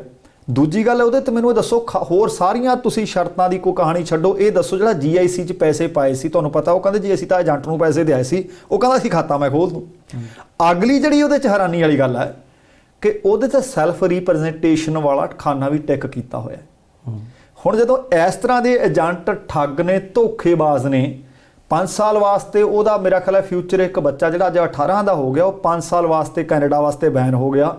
ਹੁਣ 5 ਸਾਲ ਮੈਂ ਕਿਹਾ ਚਾਹੇ 5 ਕੁੜੀਆਂ ਲੱਭ ਲਓ ਤੁਸੀਂ, ਇੱਥੋਂ ਦੀਆਂ ਸਿਟੀਜ਼ਨ ਵੀ ਹੋਣ, ਤੁਹਾਨੂੰ ਵੀਜ਼ਾ ਨਹੀਂ ਲੱਗ ਸਕਦਾ। ਇੱਕ ਤਾਂ ਮੈਨੂੰ ਇਹ ਦੱਸਿਓ ਕਿ ਜੇਕਰ ਇਸ ਤਰ੍ਹਾਂ ਕਿਸੇ ਨਾਲ ਵਾਪਰ ਜਾਂਦੀ ਹੈ, ਕਿਸੇ ਏਜੰਟ ਨੇ ਕਹਿ ਦਿੱਤਾ ਕਿ ਕੰਮ ਉਹਨੇ ਕੀਤਾ ਪਰ ਉਹ ਟਿਕ ਸੈਲਫ ਰੀਪ੍ਰੈਜ਼ੈਂਟੇਸ਼ਨ ਵਾਲਾ ਕਰ ਦਿੱਤਾ, ਕਿ ਉਹਦੀ ਕਿਤੇ ਸ਼ਿਕਾਇਤ ਸ਼ਕੂਤ ਹੋ ਸਕਦੀ ਹੁੰਦੀ ਹੈ ਜੀ? ਨਹੀਂ, ਦੇਖੋ ਅਨਫੋਰਚੂਨੇਟਲੀ ਜੀ ਜਿਹੜੀ ਓਵਰਸੀਜ਼ ਯੂਰਿਸਡਿਕਸ਼ਨ ਹੈ, ਅਸੀਂ ਜਿਹੜੀ ਸਾਡੀ ਸੰਸਥਾ ICCRC, ਇਹਨੇ ਵੀ ਕਾਫੀ ਲੋਬਿੰਗ ਕਿ ਗਵਰਨਮੈਂਟ ਦੇ ਉੱਪਰ, ਗਵਰਨਮੈਂਟ ਨੂੰ ਇਹ ਦੱਸਿਆ ਜਾਵੇ ਕਿ ਜਿਹੜੇ ਗੋਸਟ ਕੰਸਲਟੈਂਟ ਨੇ, ਗਵਰਨਮੈਂਟ ਨੂੰ ਪਤਾ ਹੈ ਪਰ ਓਵਰਸੀਜ਼ ਯੂਰਿਸਡਿਕਸ਼ਨ ਦੇ ਵਿੱਚ ਕੈਨੇਡੀਅਨ ਗਵਰਨਮੈਂਟ ਕਿੰਨਾ ਕੁ ਜ਼ਿਆਦਾ ਕਰ ਸਕਦੀ ਹੈ, ਇੰਟਰਫੇਅਰ ਨਹੀਂ ਹੋ ਸਕਦਾ। ਸੋ ਸੈਕੰਡਲੀ ਕੀ ਹੈ ਕਿ ਜੀ ਇੱਕ ਜਿਹੜੀ ਸਭ ਤੋਂ ਵੱਡੀ ਤੁਸੀਂ ਸਟੂਡੈਂਟ ਵੀਜ਼ਾ ਦੀ ਗੱਲ ਕੀਤੀ ਹੈ, ਅਨਫੋਰਚੂਨੇਟ ਹੈ ਕਿ ਜਿਹੜੇ ਰਿਪਰੈਜ਼ੈਂਟੇਟਿਵ, ਜਿਹੜੇ ਕਿ ਗਵਰਨਮੈਂਟ ਵੱਲੋਂ ਆਥੋਰਾਈਜ਼ਡ ਏਜੰਟ ਨੇ, ਕਾਲਜ ਵਾਲੇ ਆਪਣੇ ਕੁਛ ਲਾਲਚ ਦੇ ਲਈ ਜਿਹੜੇ ਨੋਨ ਆਥੋਰਾਈਜ਼ਡ ਬੰਦੇ ਨੇ, ਉਹਨਾਂ ਦੇ ਕੋਲ ਵੱਧ ਤੋਂ ਵੱਧ ਮਤਲਬ ਉਹਨਾਂ ਨੂੰ ਆਪਣੀਆਂ ਏਜੰਸੀਆਂ ਦਿੱਤੀਆਂ ਹੋਈਆਂ, ਉਹ ਸਟੂਡੈਂਟ ਲੈ ਕੇ ਆ ਰਹੇ ਆ ਕਿਸ ਪਰਪਸ ਲਈ। ਉਹਨਾਂ ਸਾਰੇ ਕੇਸਿਸ ਦੇ ਵਿੱਚ ਗੱਲ ਕੀ ਹੈ ਜੀ ਕਿ ਜੇ ਕੋਈ ICCRC ਮੈਂਬਰ ਕਰੇ, ਸਪੋਜ਼ ਸੰਦੀਪ ਜੈਨ ਨੇ ਇਵੇਂ ਕੀਤਾ ਜੀ, ਠੀਕ ਹੈ, ਉਹਦੇ ਉੱਪਰ ਔਰ ਉਹ ਕੋਈ ਚੀਜ਼ ਖਰਾਬ ਹੋ ਜਾਂਦੀ ਹੈ, ਉਹਦੀ ਸਿੱਧੀ ਜਿਹੜੀ ਕੰਪਲੇਂਟ ਹੈ ਉਹ ICCRC ਨੂੰ ਕੰਪਲੇਂਟ ਆਪਾਂ ਜੇਕਰ ਕੀਤੀ ਜਾਵੇ ਤੇ ਉਹਦਾ ਹੱਲ, ਜੇ ਮੈਂ ਜਾਣ ਬੁੱਝ ਕੇ ਕੀਤੀ ਹੈ, ਮੇਰੇ ਉੱਪਰ ਉਹਦੀਆਂ ਪਲੈਂਟੀਜ਼ ਹੋਣਗੀਆਂ। ਜੇ ਮੇਰੇ ਕੋਲ ਜਾਣੇ ਅਣਜਾਣੇ ਹੋਈ ਹੈ, ਮੇਰੇ ਕੋਲ ਗਲਤੀ ਹੋਈ ਹੈ, ਕਲਾਇੰਟ ਦਾ ਨੁਕਸਾਨ ਹੋਇਆ, ਤਾਂ ਸਫਾਈ ਤਾਂ ਉਹਦੇ ਲਈ ਮੈਨੂੰ ਸਫਾਈ ਦੇਣੀ ਪਊਗੀ। ਮੇਰੀ ਇੰਸ਼ੋਰੈਂਸ ਬੈਠੀ ਹੈ ਅੱਛਾ ਉਹਨੂੰ ਕਵਰ ਕਰਨ ਦੇ ਲਈ ਉਸ ਨੁਕਸਾਨ ਨੂੰ। ਸੋ ਬੇਸਿਕਲੀ ਗੱਲ ਕੀ ਹੈ ਕਿ ਜਦੋਂ ਆਪਾਂ ਬਾਹਰ ਕਿਸੇ ਕੋਲੋਂ ਫਾਈਲ ਲਗਾ ਲਈ, ਜਿਹਨੂੰ ਕੁਛ ਕੈਨੇਡਾ ਉਹਨੇ ਆਪ ਕਦੀ ਦੇਖਿਆ ਨਹੀਂ, ਉਹਨੂੰ ਸਿਰਫ ਇਹ ਪਤਾ ਕਿ ਇੱਕ ਵੈਂਕੂਵਰ ਹੈ, ਇੱਕ ਟੋਰਾਂਟੋ ਹੈ ਤੇ ਇੱਕ ਮੌਂਟਰੀਅਲ ਹੈ, ਇਸ ਤੋਂ ਇਲਾਵਾ ਉਹਨੂੰ ਹੋਰ ਕੁਛ ਨਹੀਂ ਪਤਾ। ਉਹ ਜਦੋਂ ਫਾਈਲ ਲਗਾਉਂਦਾ, ਉਹ ਆਪਣੀ ਮਨਮਰਜ਼ੀ ਦੇ ਨਾਲ ਡਾਕੂਮੈਂਟ ਝੂਠੇ ਸੱਚੇ ਨਾਲ ਲਗਾਉਂਦਾ ਹੈਗਾ। ਤੁਹਾਡਾ ਇਕੱਲਾ 5 ਸਾਲ ਦਾ ਬੈਨ ਨਹੀਂ ਹੈ ਜੀ, ਉਹ ਵਾਲੇ ਬੰਦੇ ਨੂੰ ਬਾਅਦ ਦੇ ਵਿੱਚ ਇਹਨਾਂ ਨੇ ਛੇਤੀ ਨਾਲ ਵੜਨ ਨਹੀਂ ਦੇਣਾ। ਫਲੈਗ ਹੀ ਰਹਿਣਾ ਕਿ ਅੱਗੇ ਝੂਠ ਬੋਲਦਾ ਸੀ, ਅੱਗੇ ਤੋਂ ਕੀ ਉਮੀਦ ਕੀਤੀ ਜਾ ਸਕਦੀ ਹੈ। ਬਿਲਕੁਲ ਹੈ ਜੀ। ਸੋ ਇਸ ਕਰਕੇ ਇਹਨਾਂ ਚੀਜ਼ਾਂ ਤੋਂ ਜਿਹੜਾ ਹੈਗਾ, ਮੈਂ ਹਮੇਸ਼ਾ ਤੁਹਾਡੇ ਪ੍ਰੋਗਰਾਮ ਦੇ ਵਿੱਚ ਇਸ ਚੀਜ਼ ਨੂੰ ਐਡਵੋਕੇਟ ਕੀਤਾ। ਔਰ ਲੋੜ ਹੈ ਲੋਕਾਂ ਨੂੰ ਜਾਗਰਿਤ ਹੋਣ ਦੀ। ਜਦੋਂ ਵੀ ਤੁਸੀਂ ਆਪਣੀ ਫਾਈਲ ਲਗਾਉਂਦੇ ਆ, ਚਾਹੇ ਪੰਜਾਬ 'ਚ ਲਗਾਉਂਦੇ ਆ ਜਾਂ ਵਰਲਡ ਦੇ ਕਿਸੇ ਕੋਨੇ 'ਚ ਲਗਾਉਂਦੇ ਆ, ਉਸ ਕੰਪਨੀ ਦੇ ਕੋਲੇ ਜਾ ਕੇ ਪੁੱਛੋ ਕਿ ਤੁਹਾਡਾ ਜਿਹੜਾ ਰਿਪਰੈਜ਼ੈਂਟੇਟਿਵ ਹੈ, ਜਿਹਨੇ ਮੈਨੂੰ ਰਿਪਰੈਜ਼ੈਂਟ ਕਰਨਾ ਹੈ, ਉਹਦਾ ਨਾਂ ਕੀ ਹੈ, ਉਹਦਾ ਨੰਬਰ ਕੀ ਹੈ।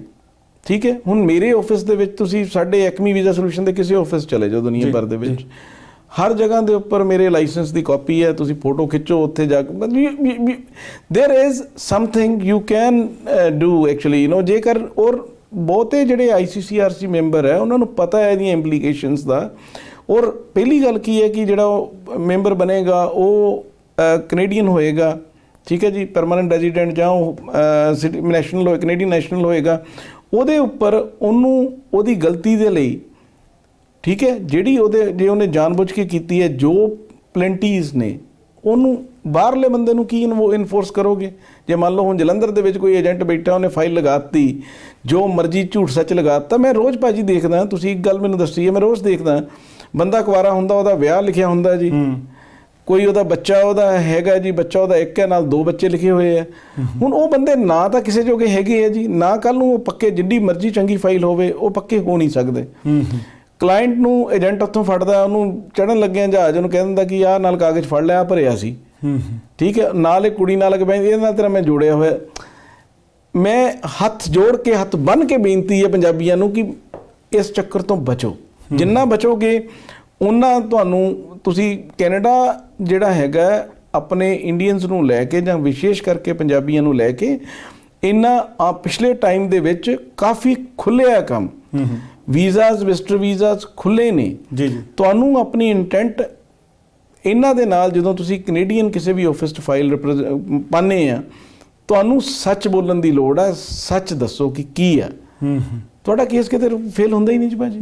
ਅੱਛਾ, ਹੁਣ ਮੈਨੂੰ ਲੱਗਦਾ ਕਿ ਟਾਈਮ ਥੋੜ੍ਹਾ ਰਹਿੰਦਾ, ਜਾਂਦੇ ਜਾਂਦੇ BCPNP ਬਾਰੇ ਦੱਸਿਓ। ਬਹੁਤ ਸਾਰੇ ਦਰਸ਼ਕਾਂ ਦੇ ਇਹ ਵੀ ਸਵਾਲ ਹੁੰਦੇ ਨੇ, ਸਾਡੇ ਡਰਾ ਨਹੀਂ ਨਿਕਲਦੇ ਜੀ, ਪੁਆਇੰਟ ਵਧ ਰਹੇ ਨੇ ਕਿ ਘਟ ਰਹੇ ਨੇ ਇਸ ਪੈਂਡੈਮਿਕ ਦੇ ਦਿਨਾਂ ਦੇ ਦੌਰਾਨ। BCPNP ਦਾ ਕੀ ਹਾਲ ਹੈ, ਪਹਿਲਾਂ ਤਾਂ ਦੱਸੋ ਭਾਜੀ।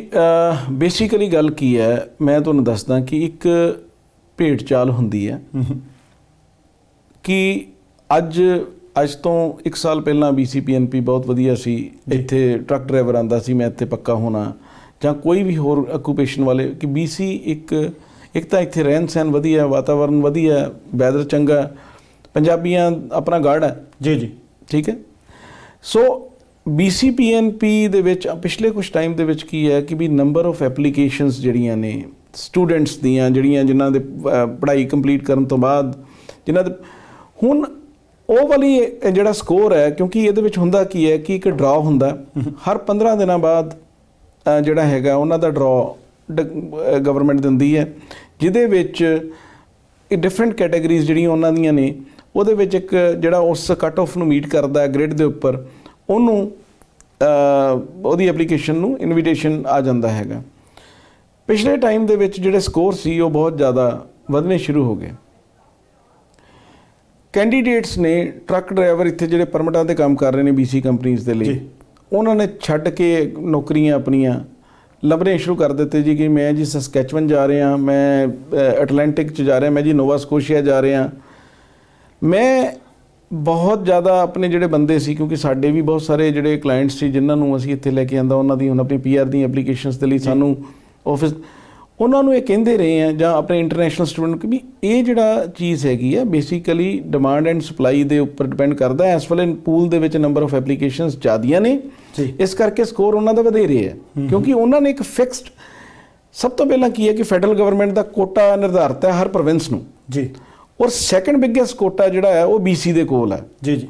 ਜੇ ਆਪਾਂ ਅਟਲਾਂਟਿਕ ਦੀਆਂ ਸਾਰੀਆਂ ਪ੍ਰੋਵਿੰਸ ਮਿਲਾ ਲਈਏ ਤੇ ਜਿਹੜਾ ਕੋਟਾ ਫੈਡਰਲ ਪ੍ਰੋਵਿੰਸ਼ੀਅਲ ਐਗਰੀਮੈਂਟ ਦੇ ਵਿੱਚ ਹੈ BC ਦੇ ਕੋਲ, ਉਹਨਾਂ 4 ਪ੍ਰੋਵਿੰਸਾਂ ਦੇ ਕੋਲ ਅੱਧਾ ਵੀ ਨਹੀਂ ਹੈ। ਰਾਈਟ। ਸੋ ਬੇਸਿਕਲੀ ਗੱਲ ਕੀ ਹੈ ਕਿ ਅੱਜ ਜੇ BC ਦੇ ਵਿੱਚ ਡਿਫਿਕਲਟ ਹੋਇਆ ਸੀ ਤੇ ਅੱਜ ਜਨਤਾ ਸਾਰੀ ਦੂਸਰੇ ਬੰਨੇ ਤੁਰਨ ਲੱਗ ਪਈ। BC ਦਾ EMPLOYER ਨੂੰ ਦਿੱਕਤ ਆ ਰਹੀ ਹੈ ਬੰਦਿਆਂ ਦੇ ਲਈ। ਲੋਕੀ ਇੱਥੇ ਹੁਣ ਜਿਹੜੇ ਬੱਚੇ ਇੱਥੋਂ ਪੜ੍ਹਦੇ ਸੀ ਬਾਹਰ, ਇਵੈਂਚੁਅਲੀ ਕੀ ਹੋਏਗਾ, ਇਹਨਾਂ ਨੂੰ ਮੈਂ ਇੱਕ ਇਹੀ ਚੀਜ਼ ਸਮਝਾਉਣਾ ਚਾਹੁੰਦਾ ਕਿ ਜਿਹੜਾ ਕੋਟਾ ਹੈ, ਇਸ ਕੋਟੇ ਨੂੰ ਸਮਝਣ ਦੀ ਕੋਸ਼ਿਸ਼ ਕਰੋ। 115 ਪੁਆਇੰਟ ਤੇ ਸਕਿਲਡ ਵਰਕਰ ਸੀ, ਅੱਜ 96 ਤੇ ਆ ਗਿਆ, ਘਟੇ ਨੇ। ਵਿਦਿਨ 6 ਮੰਥਸ ਇੰਨੇ ਪੁਆਇੰਟ ਘਟ ਗਏ। ਡਰਾ 85 ਤੇ ਸੀ ਟਰੱਕ ਡਰਾਈਵਰਾਂ ਦੇ ਲਈ, 76 ਦੇ ਉੱਪਰ ਆ ਗਿਆ। ਸੋ ਕਹਿਣ ਦਾ ਮਤਲਬ ਕੀ ਹੈ ਕਿ ਜੇਕਰ ਆਪਾਂ ਸਾਰੇ ਇੱਥੋਂ ਚਲੇ ਜਾਵਾਂਗੇ, ਆਪਾਂ ਇਹ ਸੋਚਾਂਗੇ ਕਿ BC ਦੇ ਵਿੱਚ ਪੱਕੇ ਨਹੀਂ ਹੋਣਾ, ਇਹ ਕੋਈ ਚੰਗੀ ਗੱਲ ਨਹੀਂ ਹੈ। ਇਸ ਨੂੰ ਧਿਆਨਪੂਰਵਕ ਆਪਣੀ ਕਿਸੇ ਵੀ ਜਿਹੜਾ ਤੁਹਾਡਾ ਸਲਾਹਕਾਰ ਹੈ, ਜਿਹੜਾ ਤੁਹਾਡਾ ਕੰਸਲਟੈਂਟ ਜਾਂ ਲਾਇਰ ਹੈ, ਉਹਨੂੰ ਚੰਗੀ ਤਰ੍ਹਾਂ ਇਸ ਚੀਜ਼ ਨੂੰ ਸਮਝੋ। ਕਾਹਲੀ ਦੇ ਵਿੱਚ ਡਿਸੀਜ਼ਨ ਨਾ ਲਵੋ, ਤੁਹਾਨੂੰ ਪਛਤਾਣਾ ਪੈਣਾ। ਕਿਉਂਕਿ ਜੇ ਅੱਜ ਤੁਸੀਂ ਇੱਕ ਪ੍ਰੋਵਿੰਸ ਦੇ ਵਿੱਚ ਚਲੇ ਗਏ, ਜਿਵੇਂ ਅਲਬਰਟਾ ਹੈ ਜੀ, ਅਲਬਰਟਾ ਨੇ ਇੱਕਦਮ ਡਿਕਲੇਅਰ ਕਰ ਦਿੱਤਾ ਸੀ ਕਿ ਇੰਟਰਨੈਸ਼ਨਲ ਸਟੂਡੈਂਟ ਜਿਹੜਾ ਅਲਬਰਟਾ ਤੋਂ ਬਾਹਰੋਂ ਪੜ੍ਹ ਕੇ ਆਇਆ ਹੈਗਾ, ਉਹਨੂੰ ਪੱਕਾ ਨਹੀਂ ਕਰਨਾ, ਉਹਦੀ ਫਾਈਲ ਨਹੀਂ ਲਗਾ ਸਕਦਾ। ਇਹੀ ਜੀ ਸਥਿਤੀ ਜਿਹੜੀ ਹੈਗੀ ਹੈ ਕਿਤੇ ਵੀ ਆ ਸਕਦੀ ਹੈ। ਸੋ ਡਾਕਟਰ ਸਾਹਿਬ ਦੇ ਨਾਲ ਹੀ ਸਮਾਂ ਸਮਾਪਤ ਹੈ ਜੀ। ਤੁਹਾਡਾ ਧੰਨਵਾਦ ਜੀ। ਸਤਿ ਸ਼੍ਰੀ ਅਕਾਲ ਜੀ। Thank you so much. ਦੋਸਤੋ, ਇਹ ਸਨ ਐਕਵੀ ਵੀਜ਼ਾ ਸੋਲਿਊਸ਼ਨ ਤੋਂ ਡਾਕਟਰ ਸੰਦੀਪ ਜੈਨ। ਤੁਸੀਂ ਇਹਨਾਂ ਨਾਲ ਸੰਪਰਕ ਕਰਨਾ ਚਾਹੁੰਦੇ ਹੋ, ਸਕਰੀਨ ਤੇ ਇਹਨਾਂ ਦੇ ਨੰਬਰ, ਇਹਨਾਂ ਦੀ ਵੈਬਸਾਈਟ ਦਿੱਤੀ ਜਾ ਸਕਦੀ ਹੈ। ਸੋ ਇਸ ਦੇ ਨਾਲ ਹੀ ਸਮੇਂ ਦੀ ਸਮਾਪਤੀ ਹੈ। ਜਾਣ ਤੋਂ ਪਹਿਲਾਂ ਕਹਾਂਗਾ, ਜ਼ਿੰਦਗੀ ਜ਼ਿੰਦਾਦਲੀ ਦਾ ਨਾਮ ਹੈ। ਦਵਿੰਦਰ ਸਿੰਘ ਬੈਨੀਪਾਲ ਨੂੰ ਆਗਿਆ ਦਿਓ। ਸਤਿ ਸ਼੍ਰੀ ਅਕਾਲ। ਤੁਸੀਂ ਦੇਖਦੇ ਰਹੋ ਪ੍ਰਾਈਮ ਏਸ਼ੀਆ, ਤੁਹਾਡਾ ਆਪਣਾ, ਤੁਹਾਡੇ ਲਈ।